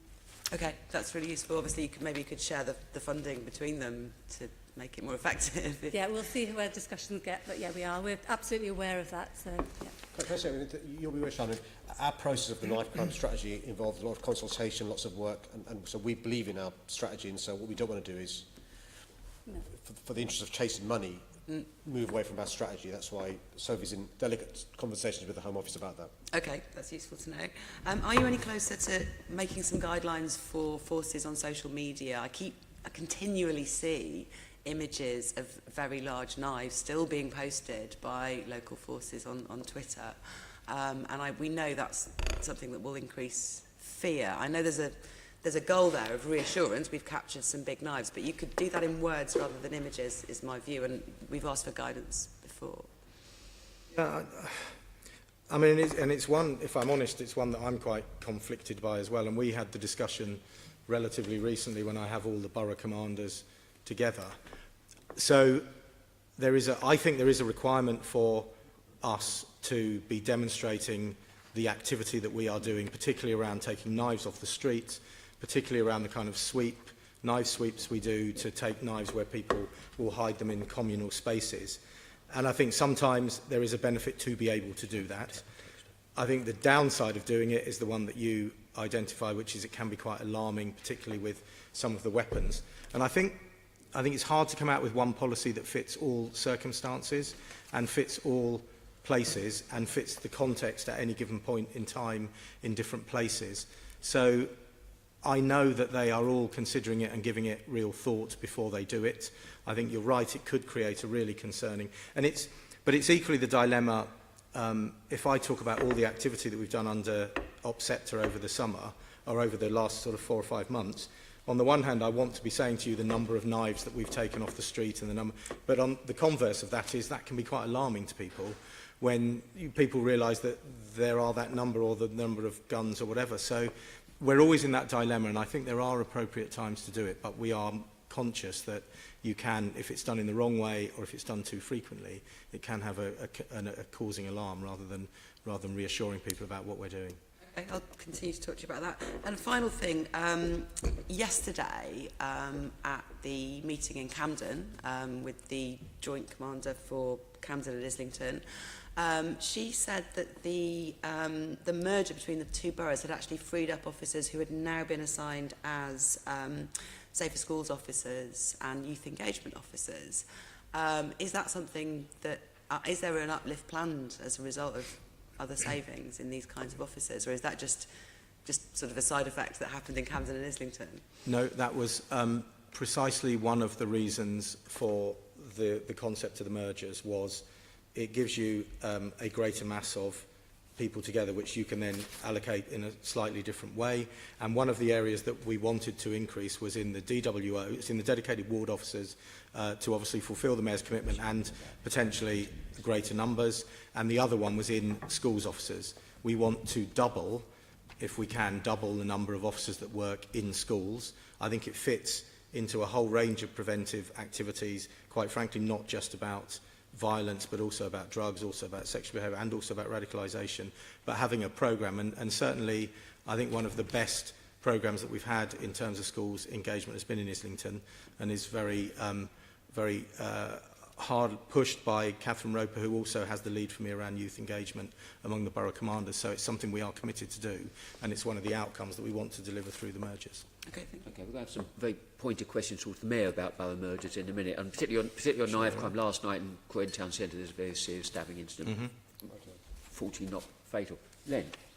Mr Mayor, you need to be congratulated, because in your violent crime strategy, for the first time, we have a recognition about violence and the nature of its impact on our communities. It's taken us a long time to get there in terms of the questioning around this table to the police. I think most police officers recognise that, and of course it comes in many strands. And I've got to commend some of the work, because actually this week in Lewisham we're going through knife sweep areas in all the wards, working with the communities in an open way and confronting some of the issues of where these weapons are stashed and not, and how people become to evade. So congratulations on that. But it's of many strands. And, you know, there is an issue about whether in the Met we need a violent crime strategy, and, you know, whether we're successful in getting the, any extra resources.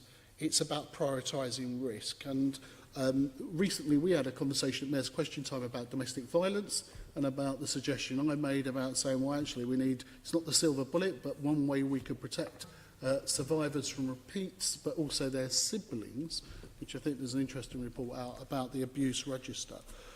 The Met is carrying out an operation called Operation Dauntless Plus. Dauntless Plus, yeah. Which is about monitoring some of these offenders. And I wonder whether you could share with us, I know you've not been given notice of this question, of where we are on that. Is it ongoing? Has it come to an end? When your assessment is? Because the Mayor is about to convene his domestic violence forum, and about some of that work. Can you give us a flavour of where you are at? Yeah, so Operation Dauntless was set up across all of the boroughs to deal with domestic abuse offenders, because it's one thing when offenders are dealt with and they're there at the time when the incident occurs. Others are there wanted subsequently. And so in response to wanting to improve the level of how we were going and getting the cases together and arresting those people, Dauntless was set up, and that is in operation around the boroughs, sitting within the community safety units. We'll have a team. And then in various places we are trialling other activities that get us to not only arresting offenders, but also various opportunities around trying to stop offenders behaving in the way they are, because as we all know, you end up in that cycle of continual offending and arrest and re-offending and going forward. So there's a whole range of ways in which we are approaching that. But for me, as you say, that is at one end of a spectrum of violent behaviour that we need to deal with. So Dauntless is still going on and still operates in boroughs. Mr Mayor and Deputy Mayor, I've written to the Commissioner asking for the views about whether an abusers register would help in prioritising risk of those who are predominantly, not always, but men of violence in those circumstances. you know, is some of the work that the Metro Police doing looking at criminal behaviour orders, and am I right in thinking that work is rather cumbersome and bureaucratic, but could give the same protection to survivors of domestic violence and their siblings in terms of restrictions? Is that one of the areas that you were alluding to in terms of that? But, go on, sorry. but would you, and do you, have you come to a conclusion that you require a probably change about how those orders work? Because they are time consuming, we wouldn't get the consistency across the Met because the time it takes to put into practice. I think there are a range of orders that have been put in place around a number of these kind of areas, and I think some of them are potentially quite challenging to work your way through. But equally, I would say, and this is a theme that we've had in a number of my meetings when I get all the borough commanders together, is we've not been good enough at using those orders as well. And I think it's a bit of a, I don't think there needs a radical change. There are lots of provisions that have been put in place to allow you to better control dangerous behaviour, and I think we need to work better at getting our people to use them. That's quite interesting, because in my research, in terms of led me to the view about, it wasn't just about the abuser's risk, but a whole number of issues around domestic violence, and talking to people on the ground, they welcomed use of that, but they just thought it was too cumbersome. There's only been, I think, to be fair, one done in the Met at the moment, and I think that's about how useful the tool is. But if you think there's a smarter way of working, but you said earlier on in relation to, I think, counter-terrorism about digital issues. One of the issues that come back to us, I've alluded in the letter to Cressida, that the use of downloading phones. If I'm a witness and you want what I've got, you can't tell me when I give it back. You say it could be up to 3 weeks as a potential witness. I haven't got my phone.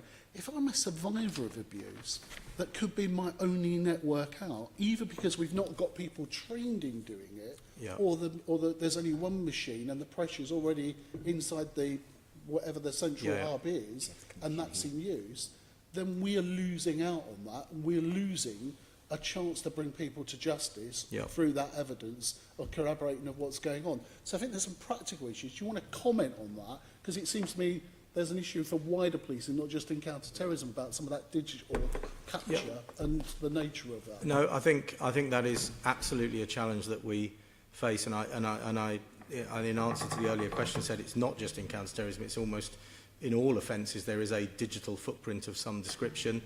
We are increasing the awareness and understanding of officers about what to do and how to do it. As you rightly point out, there is only the one centre at the moment, but we've got a plan to increase the number of centres around London where you can actually do the downloading, because it is a constant theme in many offences, but particularly in offences of violence and sexual offences where you've got a survivor. The fact that you lose that, which, you know, most people, our lives are run on one of those devices, losing that for an extended period of time is one of the issues that I think leads towards attrition. So we are working through, there is a whole, and this is not a Met problem, this is a national problem about how you deal with what we would describe as digital investigation, because it is increasingly the predominant element of evidence within a lot of offending. And can I just also pick up on some of those issues that you've raised, because we are, and I think I talked about this last time I was in front of the Police and Crime Committee, we are in the process of refreshing the Violence Against Women and Girls strategy, and we are, there's one today that I'm going to on perpetrators. We are really looking at every little bit, you know, in terms of enforcement and in terms of support for survivors and victims as well. And we are working through these issues around CBOs, around why, if in terms of enforcement actions they're not being taken enough by the Metropolitan Police, why that is and what the barriers are. But we are also, I mean, I have signed off recently investment decisions where we are looking, we are putting much better capacity of the local police to download digital evidence, and for that to be not having to, that can be shared with the CPS and with the courts in a much quicker time. We are investing in that because it is so important. We would be looking for a fast track on the procurement issues to move on those issues, because I think will give us a greater impact. Mr. Mayor, last day, I suppose we're not in business of making work for the police, so the abuse register isn't about that, but it's a recognition that police are stretched and that sometimes you have to make priorities and make those decisions about where do you, in terms of the risk that the community faces about individuals. You indicated that initially, that at Mayor's question time, that you're quite interested in trying to take that forward. We've now got all party support on this in the Assembly. we're going to step up some of our conversations with national debates. Will you now put some resources in looking at what the abuse register and some of the allied things that I've said? We will be in communication with the Met. Like I say, we don't want to create extra work, we want to help. It's an aid and a tool to keep people safe, both the survivors and siblings in their community, but it gives the police a chance to prioritise that risk, as they do under sexual offences. Move this on. I want to... Sure, move the agenda on, please. Chairman, at Mayor's question time, I said that I think it's an idea worth exploring. One of the things that Sophie and Claire will do is, when it comes to meeting the victims, the community groups, is sound them out, Len, because obviously what I don't want to do is impose something that may not be welcomed by the community groups and the victims. So, subject to Sophie and Claire speaking to the various groups, let's come back to that. Thank you. Right, good. So let's move back to the agenda on frontline policing, particularly. I want these last questions, if we may, directed to the Mayor while we've got him, which would be great. This is particularly around the merger pathfinders. I think Susan initially had a question on that. Thank you, Mr. Mayor. You have said that borough merger pathfinders are not delivering as intended. So what are the problems that you have identified? In terms of emergency response, there clearly some of the initial findings in the east and north were, and the truth pathfinders were unwelcome. There are 4 separate things that we're hoping the borough mergers lead to. Sorry, 5. One is to save money. So 5 things. Save money, very important. Secondly is the neighbourhood response that AC Hewitt referred to in relation to school safety officers, in relation to the additional dedicated ward officer, and the other response from the neighbourhood officers. For the neighbourhood response is very, very important. The third thing is the area that I think is unacceptable is emergency response. In the 2 pathfinders we have east worse than the north. The response has not been good enough, emergency response. You'll be aware, roughly speaking, the Met expects 90% of calls to be responded within 50 minutes, the immediate response, and it's not been good enough in the east and the north with the pathfinders, and the police operationally are doing stuff to address the issue of emergency response. The 4th issue is investigation. Having more detectives doing the complex crimes, really important. Something Dismal referred to, the shortage of detectives. Big issue is making sure we can have detectives doing the complex crime stuff. And the last issue is one that's been referred to by Len Deval just now, in the issue of safeguarding. We need to be much, much better at domestic abuse, mental health, missing persons. And one of the things that I found most troubling about the HMIC report last year was their conclusion that as a consequence of perverse incentives around MOPAC 7, vulnerable people were missing out and losing out. And if we can bring together that sort of safeguarding issue, it can lead to improvements. In relation to neighbourhood, investigation and safeguarding, there's been good progress seen in the 2 pathfinders. I'm afraid in relation to emergency response, it's been unacceptable. So you're mainly concerned about response times? You mean the concerns with the pathfinders? Yeah, yeah. That's been the biggest issue, and I agree with the concerns raised. So what are you going to do about that? Well, as I answered at MQTs, in relation to the northwest, Camden and Islington, there's been an improvement. It's almost at target rates of between 80 and 90%. So we've seen a consequence of the changes in relation to improvements there. In relation to the east, there are still some concerns around emergency response, and again, the local commanders are putting more resources. Some of it has led to moving from neighbourhood to response, but we thought it was worth it. And we're seeing an improvement in emergency response, still not where it needs to be though. So if it's not where it needs to be, what are you going to do to address that? Well, the borough commanders are taking steps to resolve that. Martin, do you know? Yeah. So particularly in terms of response on both, we put in a programme of activity that kicked off particularly at the beginning of September. The reason it was delayed till September was because there were some IT changes that we needed to make. And just in terms of the last week, the week that ended last Friday, the Central North was up to 87% response in the emergency calls, which would put it very much on a par with other boroughs across the organisation. On the east, it was up to 73%, which is a marked improvement from where it was, but still not where we want to get it to. And my expectation will be that certainly by the time, in sort of 3 or 4 weeks' time from now, we should have both of them operating at the level that is similar to the levels of all the other boroughs. There is a point that needs bearing, particularly around the east one, is that our most pressured area in London is North East London as a whole, and all of the boroughs in North East London are facing very significant demand pressures. So I think the combination of those, and then obviously the Pathfinder site being put into place and some of the learning that we've got from what we did in that Pathfinder. But we are making significant improvements. The pressure is maintained from me in terms of maintaining those improvements, and certainly maintained by Sophie, who holds me to account on a fortnightly basis on where we are with the Pathfinder sites. And obviously all of this would feed into the evaluation that will take place towards the end of the year. So we'll throw all that into consideration when we're looking at closing front counters and actual stations where we have response from. Yeah, I mean, They are separate things. There's separate issues. One is the consultation around front counters. Yeah. One is the 2 Pathfinders and borough mergers. Yeah, but if you're removing some stations where you have response teams from, will that not make a difference? So the consultation is around front counters. I know, and you're looking at closing some. Right. So they are attached to stations that might close. But the modelling, as you would imagine, the modelling that we have done around where we would retain buildings and where we would retain patrol sites, as we would call them, because often the response teams are not at a police station that is open to the public. They're at a response sometimes they are. Well, sometimes they are, but then the planning that we have clearly is to allow us to have the required coverage of officers across any particular geographic area. Officers don't stay in a police station and wait to respond to calls. We would expect them to be, the response teams are pretty much out all of the time. And another part of the change programme, which is providing all the officers with mobility, so they don't need to come back to the police station. Their devices will allow them to do all of their responsibilities and jobs they can do.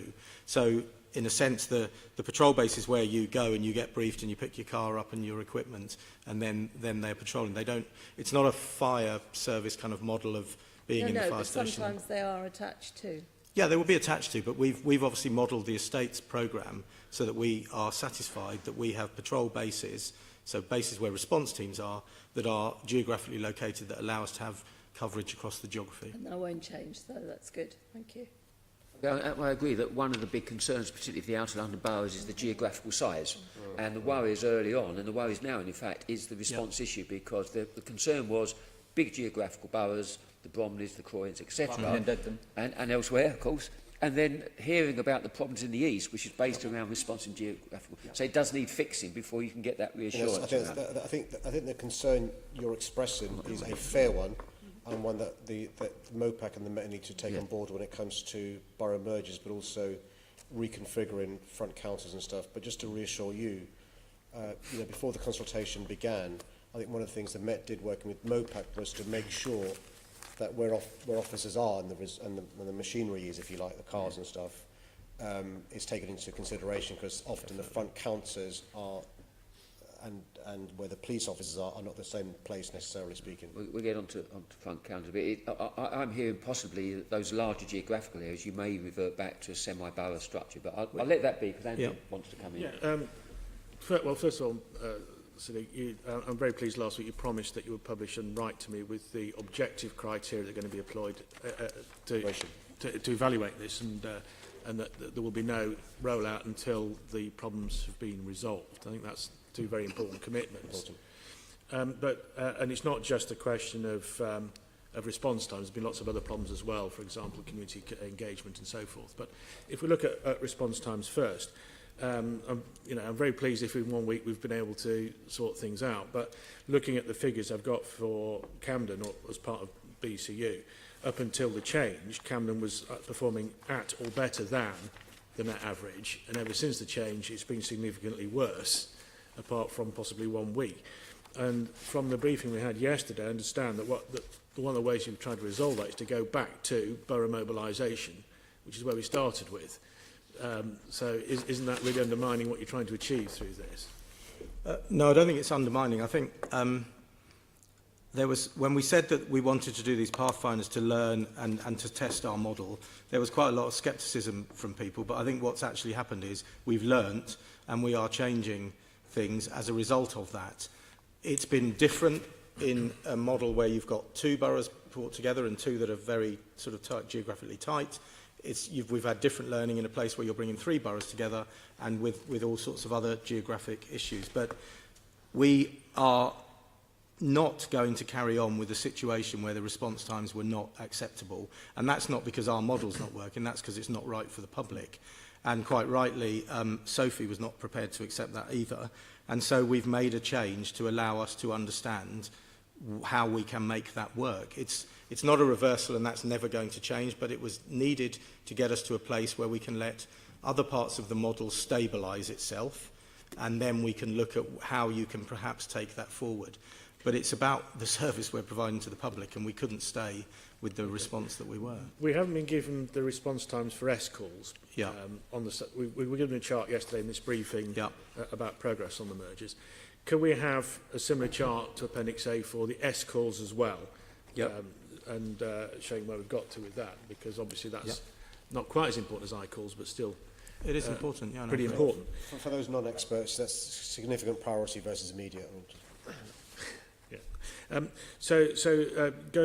on with this, you mentioned the point about the three boroughs, and obviously representing Barnet. The issue for us has been Barnet and Harrow we're prepared to live with, but Barnet, Harrow, Brent, we're worried that we're going to end up in the same sort of mess. So will part of the evaluation be looking at the configuration that was originally intended to see if, in fact, three boroughs is too many, like we've potentially found in the eastern one, and look at whether we need to look at a different configuration? Can I just say a minute? I think I deliberately set out when I answered a question from Susan Hall that actually there are 5 big things we're looking at, and one of them is to save money. And I'm not going to pretend that one of the motivations around borough mergers, basic command units, isn't to save money, and which is why we're talking about going down to 12. And so I think 12 is the number that the Commissioner and Sophie have advised would be the one to try and make the savings we need, subject to the service to the public that AC Hewitt referred to. There's a separate discussion then about what goes into configuring the 12. But before we get to that, we need to evaluate the first 2 pathfinders. And I think if we do it in steps, it might be better overdoing it. But I take your point around the concerns of 2 smaller boroughs being linked with Brent for the reasons you allude to. Well, that's another way of doing it, evaluate it. But what I'm saying, I suppose, is the option of re-looking at the proposed configuration isn't finalised. We can still look at that again, depending on the evaluation. I think that's a fair conclusion. Yeah. Okay. And then I suppose the next question is, if in the end this can't be made to work, is there a plan B? And if so, what is it? Well, the plan B is to find other ways to save money. I mean, the long and short of it is, I've got a budget of this size. Roughly speaking, 75% comes from central government, 25% comes from the precept. Last year, I made the decision to increase the precept. I could well decide to do it again this year, bearing in mind how tight money is. I don't think you need a crystal ball to predict I probably will do that. But even if I did that, there's still a massive gaping black hole in the ability of the Met Police to provide the police in London needs. Now look, closing down half the front counter saves £10 million in revenue costs. If we sell off the ones that I'm told has the best value, best money, another £170 million from revenues, that is spent on IT, which we need to do, by the way, to make our police service do the stuff we expect them to do. We're trying to reduce savings elsewhere, but at the end of the day, there are very few things I've got at my disposal. The one thing I have got is human beings.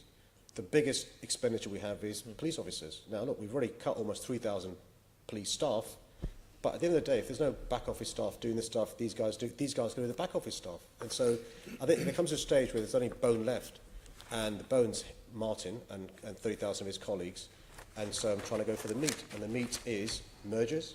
The meat is front office closures, and I appreciate some colleagues from a certain political party want to quibble about process, and I'm happy to improve process, but the substantive choice I've got to make is how I make the books balance, and I've got to make the books balance, and that means, I'm afraid, Andrew, making tough choices around borough mergers, making tough choices about front office closures. I don't want to do any of those things, but I've got no other way to maximise the number of police officers. Every pound I save with a borough merger, every pound I save with a front office closure, I spend on a police officer. Well, I mean, I don't think anybody questions the fact you're making tough decisions because of decisions made by the Conservative government. Will we do. just moved This on, is, Andrew. you know. We want to move on to... I'm going to stop you there, Andrew. No, but I wanna move on. I've got one further question, quickly. which is for Mr Hewitt, and that's looking at savings. You've set out the story pretty well. One saving that was being looked at was the scrapping of the Chief Inspector and Commander ranks, and that, I understand, has now been reversed. What was the rationale for that? The reversal? Reversal. So that decision was taken to be looked at, and we looked at that decision. The new commissioner was appointed, and understandably, when the new commissioner arrived, she wanted to look at that decision. And where she has arrived was that she did not believe, and then the decision was that we didn't believe that taking 2 complete ranks out of the system was the right way to do to move forward. But what we are doing is we are delayering the system. So you can delayer the number of leaders, and we've already, as part of our savings over the last 4 or 5 years, removed significant numbers of leaders from sergeant and upwards within the structure and maintain the constable numbers where we have. So each of the areas of the business is producing structures that take away an automatic that you go up every rank in a chain of command, and then also removing various layers of leadership and management. Because the principle behind the original decision was, one, obviously there is a money saving, but it's actually not huge if you take those 2 ranks. But predominantly it was around allowing more empowerment down to people as low as you can down in the organisation to get on and make decisions, so reducing some of that hierarchical element. And it also improves communication as well, because you're closer to the point of who you're trying to communicate with rather than, again, working through. So the principle of delayering our levels of leadership in any given area are remaining, but what we're not doing it is by removing completely 2 particular ranks out of our rank structure. And as an aside that is relevant nonetheless, legally speaking, the legislation that allows that to happen, I don't think has actually received assent yet anyway. But the point being, Cressida's approach was she wants the delayering to allow greater empowerment, greater communication, but she wants to do it in a way that we look at each area in a bespoke way rather than simply removing 2 ranks. So going back to the Mayor's financial problems, the delayering, or whatever you call it, is going to save the same amount of money Correct. as scrapping the ranks. It saves the money, yeah. Right, if we continue on the engagement process around the closures, I mean, many of my colleagues here have attended some of these events. I was at the Sutton one last week where we had the princely sum of about 18 people there. There's some disappointment around the process. Caroline, did you want to speak to this? Some of the public meetings on your plans to close police stations and front counters have already taken place. Do you accept that perhaps it's not been MOPAC's finest hour in terms of the notice given for some of these meetings? And what early feedback have you received from these events? Well, if there's criticism about the way that the local Met Police Service has organised some meetings, we're happy to look into that. But, you know, the way people can respond is a number of ways. The website, responding to leaflets, they can write to us, they've already responded by email, they can attend the public meetings. And so the responses we've had on the front counter closures, the numbers who responded already exceeds numbers responded to the 2013 Police and Crime Plan. And I make this distinction, which is very important. In 2013, the Deputy Mayor for Police and Crime at that stage was consulted on a Police and Crime Plan, which included substantive changes around policing the 2020, was changing neighbourhood policing from 321 to 11, and also police station front office closures. Our Police and Crime Plan response was greater than all those put together. Secondly, I increased the number of dedicated ward officers. But thirdly, the consultation now is just on front office closures. We've already exceeded that. So I think MOPAC has, done the process right. But of course, there are things that, the local police can improve upon. It doesn't make sense, for example, organising a meeting the same day as Keith Prince alluded to, the same day as a full council meeting doesn't make sense because ward councillors know their communities really well. And I think in that area, the borough commanders agreed to have another meeting. I don't think it makes sense for all the meetings to be at a certain time for those who work in shifts and stuff. But again, public meetings is one way for people to respond. There are many, many other ways. Except there are many other ways, but some people want to come along to actually hear, to understand what the issues are and to have that dialogue. I understand attendance has been quite limited in some of the meetings so far. But will you review the way in which MOPAC conducts consultations in the future to learn from, I think TfL's been reviewing their processes to learn from best practice to make sure that enough notice is given and the public can properly engage in such big decisions? I think we should always review how we do consultation, and I'm always happy to amend, change how we do consultation.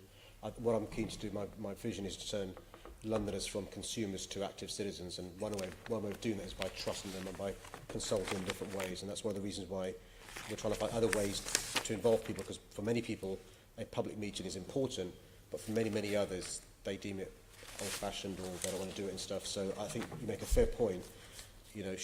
Will we learn lessons? Answer yes, to make sure we can make it even better. And what feedback have you had, early feedback from these first few meetings? Do you want to? Just in terms of the consultation meetings, they are varied in attendance. I mean, I've been to ones that have had over 270, but they do vary, and some are not so well attended. But we are getting attendances at them. And in terms of feedback, people are coming. People are, to be frank, people, as you'd expect, are worried. It's a change in a service. People do like to have their front counter in the community. And we have also talked about the other aspect of the consultation document, which is about public access and engagement. It's not just about front counters. I mean, the meeting that both Andrew and Sean were at last night, that I was at as well, they spent a lot of time talking about how they wanted to be, what information they wanted from the police, how they could engage with the police and how they could work with the police together around the safe neighbourhood boards and the panels. But we are getting feedback around people, residents not wishing to have their front counters closed. I understand that. But I also think that when we put the figures to them about the number of people who are coming through the doors of the front counter and how the public are already voting with their feet around the numbers coming in. I mean, only 8% of crimes in London are reported over the front counter. We have other methods for people to report their crimes, and of course there's always, and we have talked about the 999 response, but there is always that fundamental contract that the police in an emergency will be there. Just at a time, one of the things that I think the Chair and Susan Hall referred to is a concern about people thinking that because the front office closes, the police will not be in the area and stuff. And that concern is a concern that members of the public have. And that's one of the things that I think that AC Hewitt referred to, Martin referred to.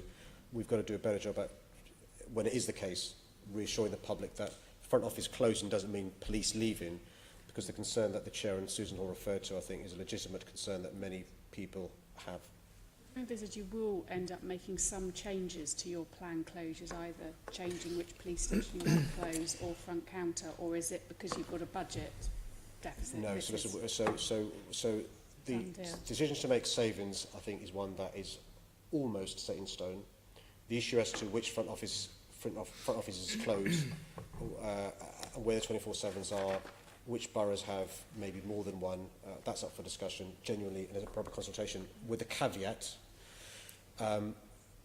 the money people are saying to me, this building's worth more selling off than that building. And I've got to be frank, that is a factor that I'm putting into the equation. When I'm told, for argument's sake, £10 million revenue savings by closing half the front office counters, potentially 170 million by sales and capital, I'm not going to pretend it's not a factor when it comes to us making decisions, but the consultation is genuine, subject to those caveats that I referred to. Okay, and then finally, in terms of your local policing, you've talked about the officers you're going to be putting back in towards dedicated officers, but in Lambeth, how they're structured, they currently have 5 or 6 police per ward who work dedicated effectively in those wards. So a few are able to be abstracted, but they are already aligned with wards. So your new plans for 2 dedicated ward officers and the PCSO actually is going to mean a reduction in those officers that work in those areas. And I think those officers are likely to be transferred to response teams. And obviously there's a concern that police will be further away from the wards where they patrol. Have you considered this as part of your plans? Because it sounds like almost in some parts of London they might see a reduction. So just to reassure through you those residents, so the 2 dedicated ward officers plus the 1 dedicated community support officer is a floor, not a ceiling. And so what's happening now is that many wards have got nowhere near the floor. And so what we're doing is guaranteeing that floor across London. Some wards will have a floor that's a bit higher in the high crime areas, but the borough commanders will have lots of flexibility around the officers they've got and how they use them. And Lambeth is a good example where you've got an excellent council working in partnership with the borough commander there, doing a good job. I was at Lambeth Police Station not too long ago. And so I'm confident that the residents in those wards will continue to receive a good service. So you're envisaging in places like Lambeth, actually these officers will also be allocated to those wards, so they'll have a bigger team as they have now? So the plan around, and this again forms part of what the merger plan was all identified to do. So as the Mayor says, the 2 police officers and the 1 PCSO is the minimum for all of the 629 wards. And then our aspiration is, as I've already said, to double the number of schools officers. So we get up to a figure of there or thereabouts 600 schools officers to be in either in a one-to-one relationship with our more challenging senior schools or PRUs, or in a one-to-a-number relationship with less challenging or with the primary schools. And then additionally to put other ward officers in those wards where we feel that the demand is such that it allows you to have greater number of officers. So that's the aspiration, and that takes us to a much larger number of officers in those wards. That is all obviously predicated on where we end up in terms of our numbers when we know what the financial settlement is, where we can, or how far we can go. But there is absolutely no proposal that takes away, particularly in places where there's a real demand for those officers, and we are completely committed to what the value that those ward officers bring in terms of that day-to-day community policing. Len's got a question to me. It's to you, Chair. Can we get this information? Because I don't think that's the reality on the ground across London. Yes, I do accept what the Mayor's saying, that it's a starting block, a building block. But if we could have the details where you think there is the uplift in those wards across London, so we can actually gauge that and see where they are, because we're not convinced that is actually what's happening on the ground. The school officers, it's very interesting. Wait and see that. But on wards, dedicated ward officers, we'd like to see what that looks like and where the uplift has taken place. If you like, sorry, in the subtext to that, if the local authority is making a contribution towards the cost of that, because I know in Camden, for example, Camden Town, the local authority is paying towards extra officers, so it would look a bit distorted. They sit over and above. In all the calculations, those that are directly funded sit over and above. And just to be really clear, we haven't moved to that situation yet. We've got the 2 Pathfinder sites that have moved to that situation, but as has already been identified, in boroughs such as Lambeth, they're already armed. But that's not the case in Greenwich Gangs Unit, which you're going to lose on the merger resources provided by the council, because that isn't over and above. They're actually providing a gangs unit which is funded in the Met in other boroughs by themselves. So it's all interesting, Chair. Let's get get some facts before us. I do think what you're trying to tell us, and I take it in good faith, but I don't think that's actually happening on the ground. Okay. What we're going to do, I shall write to you, because I'm also interested in the hubs, which we haven't got time to talk about, because that is absolutely key. So we'll write, I'll pass the letter past group leaders. And I saw Tony for a quick question. I've just had the opportunity, Mr Mayor, to read your press release on all the things you were going to tell us this morning. Many of the things you haven't got round to, and I'm sure that's our fault and you intended to do so. But one thing I have picked out is this. You say, for every £1 of counter-terrorism spent in response to an incident, an additional £2 is spent on necessary additional non-counter-terrorism activity. I wonder if you're able to back that up, and I wonder whether Mr Hewitt is able to say that that is true, that for every £1 spent on counter-terrorism, an extra £2 is spent on other activities. Let me respond to that, Chairman. So the police and MOPAC did some, and AC Rowley did some analysis after the Westminster Bridge attack. Westminster Bridge attack. Because obviously there was a concern around the presumption being made that because counter-terror funding had been ring-fenced, we had sufficient resources to deal with a terrorist attack. And what they work undertaken showed was for every £1 in response to the terror attack, an additional £2 was spent from other places, from core funding, if you like. And the evidence we have from Manchester is that, in fact, probably more than that. And so the point of this piece of work is actually, even though counter-terror funding may be ring-fenced, protected, that doesn't mean that we can deal with the challenges faced by terrorism going forward. Is that a fair summary? Okay. Tony, answer that? Well, I'm sorry you didn't actually get round to that in the thing. If we had, I think I did, Chairman, to be fair. I think I did. With a If response you to read the verbal. transcript... No.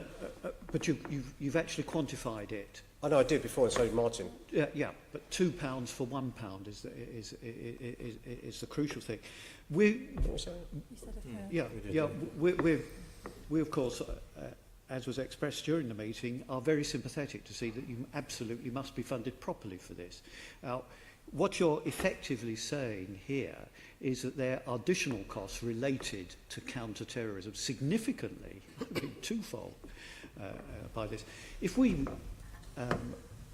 were given proper access to this information, you could be quite certain that we on this side, certainly in regard to activities in London, will be happy to support you.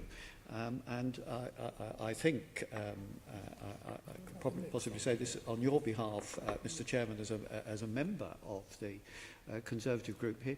We would want that figure to help us make your case in relation to getting more funds.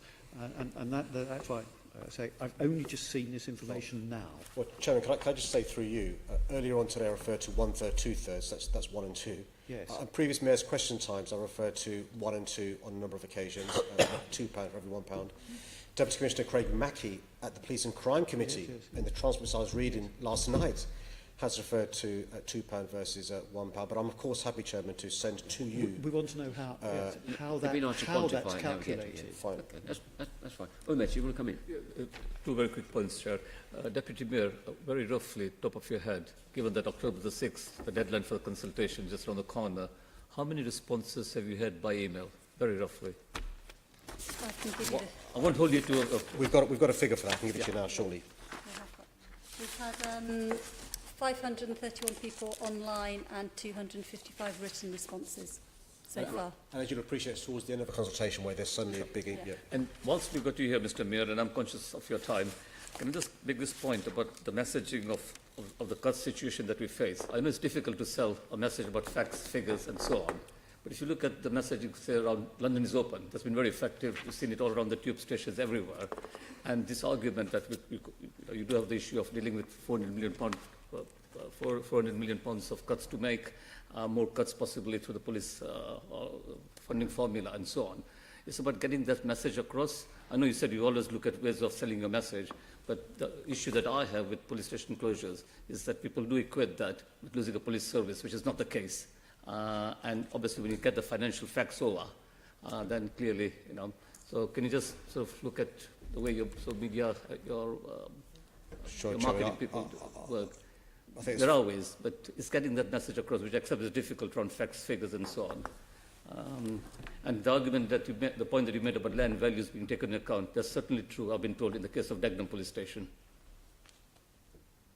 Good. I take on board the comments raised by Mr. Desire. But we will be interested very much post-consultation on the number of responses, and we'll be probably writing to you around that. So the last set of questions, hopefully, Mayor, your stay for these, is with Len around challenges for the police crime plan and other related issues. It's about the resources. So, Mr. Mayor, you've got a police and crime plan, and you're in conversation with the government about the resources. And at some stage, then something might have to give around that. I suppose the same question to the Met would be, are there any, what's the radical options if you don't get the desired result from government? And I know, I don't want to say we're giving up now, because we shouldn't, because I think there's some very good arguments, but is there, what's the thinking about, at what stage, when do you consider that in terms of relationship with police and crime plan, and then to the Met about, well, actually, isn't borough merging just tinkering? At the moment, it doesn't feel like that, I guess that, but is it just tinkering if, on a worst case scenario? Can I answer your question directly by saying one of the problems around policing is it doesn't stand still. So Martin Hewitt's referred to some of the new challenges around digital, new challenges around online crime, new challenges in relation to a number of issues that weren't around modern slavery, big priority for us going forward. The vulnerability of, I know it's a big passion of yours, around violence against women and girls, how we deal with these issues, underreported crimes. You've seen in the media legitimate talk about the abuse women suffer on public transport. And so the point I'm making is we can't simply cut off business as usual like you would in a normal business, because our business is growing all the time. Crime is now more complex than it was years ago. The priority in the police and crime plan are our priorities. Vulnerability is very important to us. Consulting local communities about their two priorities is very important to us.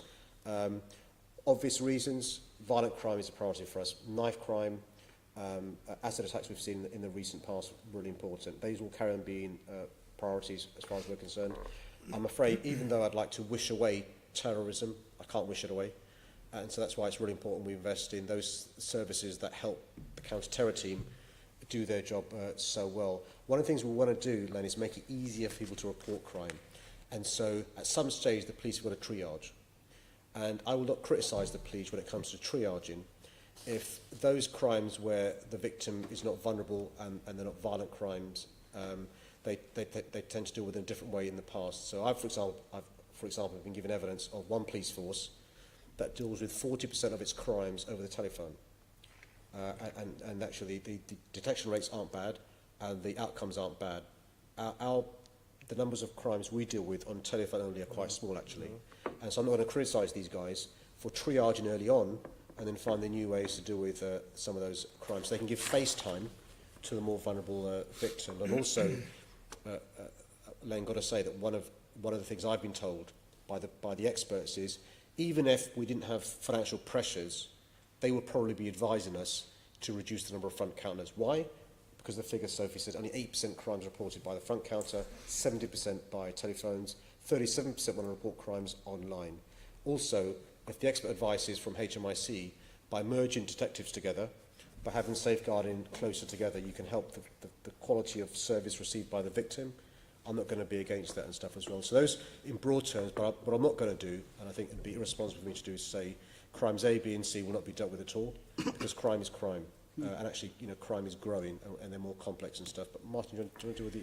Yeah, I mean, so we definitely haven't given up in terms of the arguments about, and there's not only a bit of work that we are doing in London around what we think that kind of demand resources equation looks like, but also working with Dave Thompson, who's the chief in West Mids, who's doing the national bit of work from the Police Chiefs Council, because I think we've got a situation where resourcing has been reducing and demand is growing, not only in the sense that there's more of what there was, but there are new things, and we've seen and we've spoken all morning about the other factors.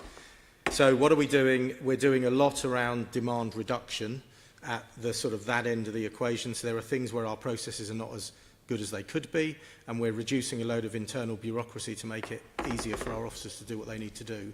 The whole rollout and the whole transformation that we are undertaking as an organisation is partly because we've only got a certain budget and we've got to save money, but it is equally about making ourselves fitter and better to do the job that we need to do. So the mobility, and you go and talk to people in the boroughs where the mobility devices have arrived, which makes the officers so much more productive, is good. The merger system, or the merger process that we're going through, does not feel like it's a bit piecemeal when you're sitting in my particular chair. But what it does, if we can drive that, get that to a place where we've got systems that work and we've got structures that work, it will allow us to be much more effective and make better use of our resource. We've also got pushing a lot more into our digital offer. As the Mayor just alluded to, we're almost the reverse of other police forces in terms of how much gets dealt with in a kind of telephone or a virtual sense compared to a physical sense. We've just opened up the telephone and digital investigation unit literally a few weeks ago. We trialled it a little bit, we've now opened it up, and we hope that lots of people will be able to get a quick, sensible service quickly without having to, because it frustrates victims when they have to wait around and we don't turn up because something else has happened. And you know, as you all well know, our role is quite chaotic at times and events get in the way. So all of those, but then when you strip all of that back, you also then are looking at those priorities. And for me, and certainly I know for Cressida, the priority around violence offences, and you know, you described it in your earlier question about where people really are having harm done to them, that for me is the priority. I don't want to get us into a place where we say we're not doing X or Y, because X or Y may always have some sort of vulnerability. Either, because everything in our world in crime is two-sided, isn't it? You've got the vulnerability on one side and you've got the dangerousness on the other.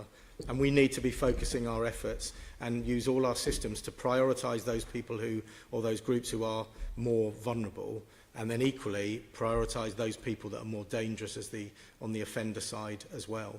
So it's working through all of that demand management. It's all the other transformation stuff to make ourselves more effective and efficient. But fundamentally, we will end up with a number of officers that we can afford, or that the Mayor can afford, and then within that you make... But I think the plan, the priorities and the high harm point you to those areas where we would obviously have our focal point. And of course, with London, you have the additional thing that no other force really has in terms of dealing with all that goes on in this city in terms of protest and events and disorder and all the other things that come with being the capital. So that gives us, again, a kind of priority that sits off at the side that, quite honestly, for a small provincial force is not there as well. So we are constantly trying to balance all of those. But I think that demand management work, plus the active work that we're doing nationally and, locally and nationally around making the case for resources is kind of the combination of what we're doing. I do apologise for the way that I described borough mergers. It's not about saying that, because it is art, but it's almost like borough mergers. What's the next stage of change, and is the Met ready for that and prepared to do that? So it's about that continuing process, which I think that police face. But we no doubt return to that. Mr. Mayor, don't forget, Len, the other thing is the two things coming around the corner is hopefully a positive CSR next year, a spending review next year.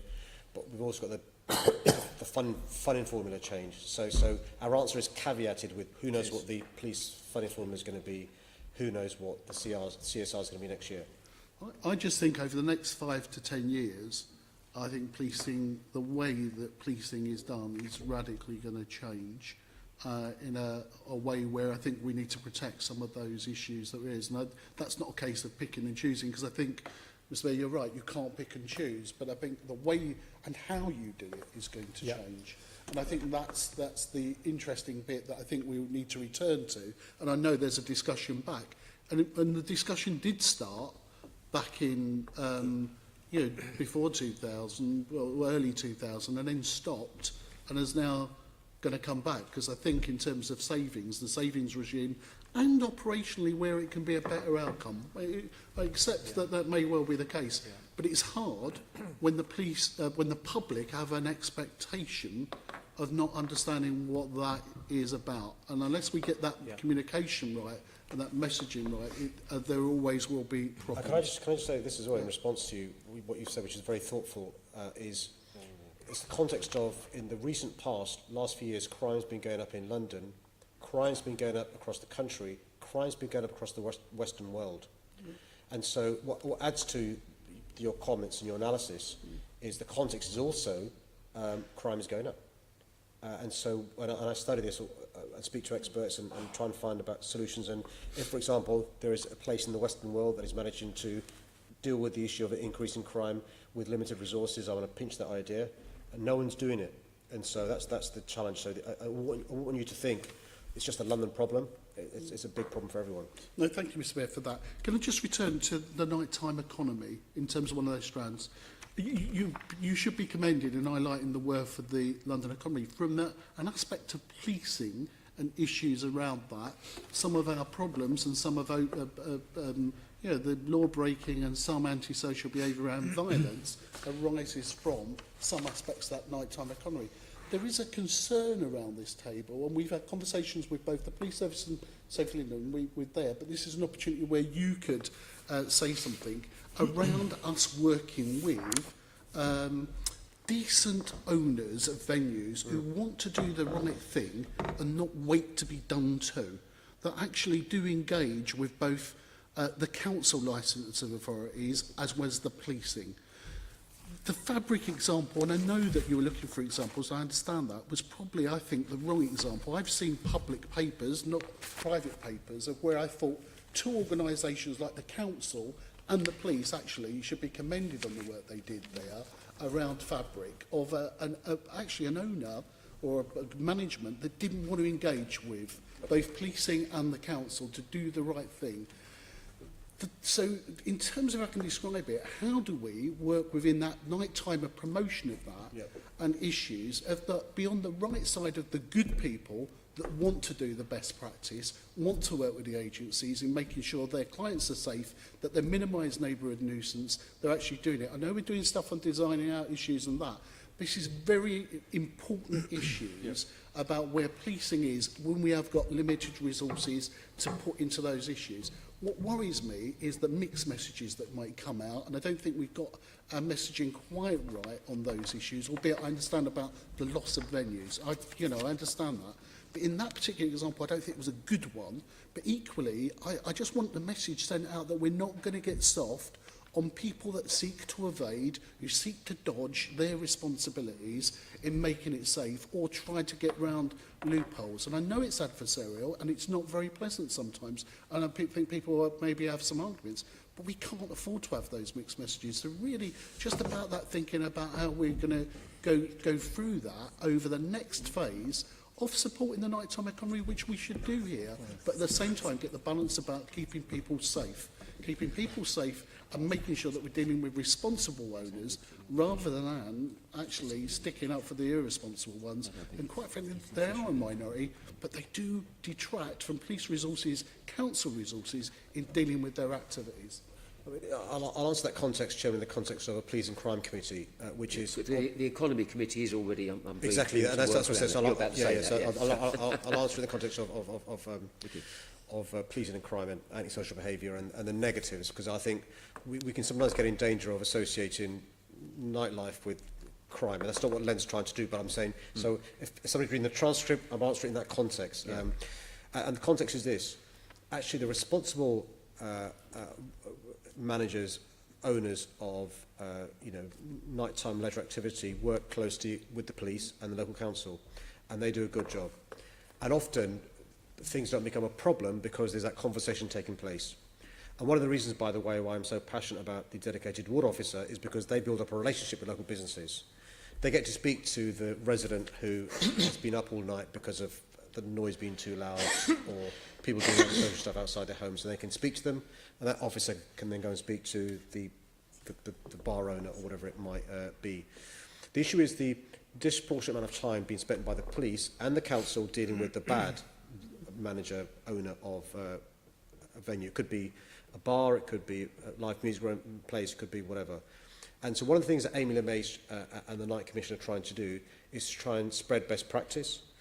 And the Commission includes local authorities, the police, licensing experts and others, to make sure we can spread that best practice, because actually when Martin used the phrase demand management, right, one of the ways you can reduce demand is by nipping these things in the bud.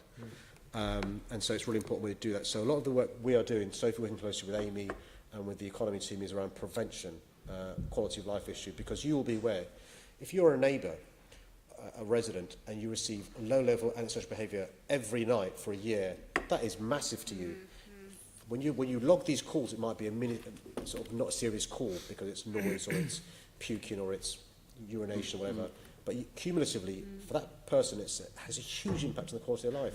And that's one of the things one of the reasons I go back to the importance of community policing. I mean, actually, community policing are the building blocks for addressing so many of the problems, whether it's counter-terrorism, whether it's dealing with some of the challenges around the nighttime economy. I'll end with this, though, Chair. You reminded me about the economic consequences. 1 out of 8 jobs in London are in the nighttime economy. 1 out of 8 jobs. And, we've got to embrace it, but make sure we act responsibly, because nobody wants quality of life deterioration because of nightlife. And that's the important message, Mr. Mayor, which I think we all agree with. But the trouble is, in promoting best practice, the people on the ground have to administer their laws. What they don't want is to be looking over their back and thinking they have to go soft because they want to support that. There's no compromise around safety or issues arising from violence, and that's the message that we ought to be sending along that, and sending the message back to those potential owners of businesses. We want you to thrive, we want you to do well, but we actually want people to be safe. You've got some responsibilities in doing that. It's not just us. And where you do not take up your responsibilities, we will act. And it is right and proper that we enforce where deaths occur in venues, that we will go in and do that. The issue about fabric, there was an investigation and observance of breaking laws. It's not a question of someone, the bureaucracy, saying, thank you, I want to close down a venue because we feel like it, which is what it came over in that social media, or we just had a thing about anti-drugs. Whilst the law is there, we need to enforce it, and we need to keep people safe. And that's where I'm worried about the mixed messages in terms of what we send out and what we say. I'm on board with you. I want a thriving nighttime economy. I want people to be safe. Yes, they can make choices and there's an element of individuality about it, but when it comes to laws that we're asking people to enforce or to administer around that, then there's no choice in that. And people need to come to play at the issues. And I'd welcome Amy and the other Philip Goville to say that and make that clear. I do think there is an issue with Philip and some of his work that he's doing. Whilst he's still doing cases where there's licence involved in London, and in terms of supporting you and giving you advice, there may well be potential conflicts of interest. Yeah. Mr Mayor, that's for you to sort out, to actually look into and make sure and protect him as much as others around that in terms of the business. The nighttime economy is a very important piece of work. Everyone here would support that. But equally, the safety of Londoners and people that attend those venues is there. I've used fabric as just an example where I did some investigation about looking at what was available in public and coming to a conclusion. Might not have it all. I suspect there's a little bit more. But to say that the agencies just choose to target one issue without good cause is just wrong. It's myths. And we need to challenge that. Agencies respond to where there is a concern, and that's why they take the action they do. We want people to engage with us. We don't close down venues lightly. It's the engagement process that was failing on that part. The outcome was the same that could have been done a number of months before. If Fabric had engaged, I suspect that set of licensing issues that were done was actually there. They lost out because of their business, because they didn't engage, and that's where we were. But I just think we just have to get that messaging right. I think you, in terms of, I think in City Hall, mayoral messaging, as well as the policing messaging, comes together. I don't see support for a nighttime economy in conflict with that, but being very clear to those people that think they're going to dodge their responsibilities, dodge the laws. We've got to be very clear on that. Mr Mayor, I don't expect a long response. I'm getting my cage rattled by all people that you need to be going. I think we all across the whole committee support Len's thoughts around that, and we return to that particular subject another time. Almost, you had a very quick point because I've got to let the Mayor go.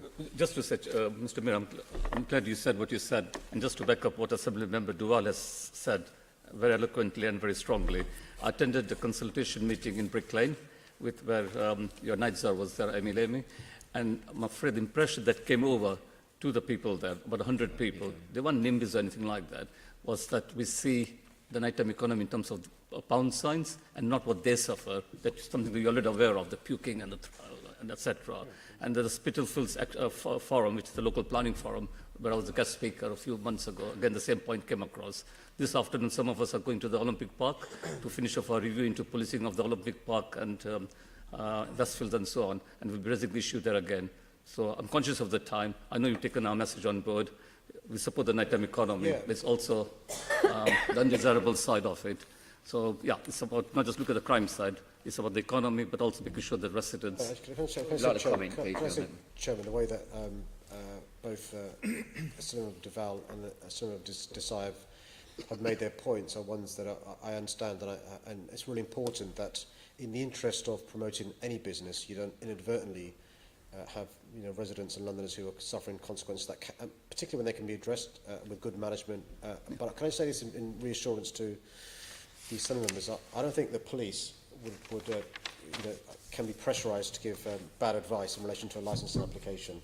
They will give the advice based upon the evidence that they will give, and I think it's right and proper that none of us can put pressure on them to change their advice. And similarly, I think a licensing committee recognises the responsibility upon them for the reasons you said, Len, but for the grace of God. If somebody suffers a fatality or another injury because of a bad decision, they recognise where the consequences are. But I think what's important is for an accommodation to be reached. We live in a global city of 8.8 million people. The level of inconvenience that some residents suffer is not acceptable, and we've got to make sure we address that. But also there's an accommodation to be made, and I think we can find a way through that, respecting and empathising, the concerns of residents, but also that businesses who are responsible, want to do right by those residents, and we need to make sure we weed out the irresponsible businesses and promote and support the responsible ones. Again, I have the same issues in Croydon. So thank you for that response, Mr Mayor. On the topic of Notting Hill, we're going to return to that. We shall write to the Commissioner. The Commissioner's with us in a month's time, and we'll pick up on Notting Hill at that time. I'd like to thank guests for today. Thank you, Mr Mayor, for staying that little bit longer.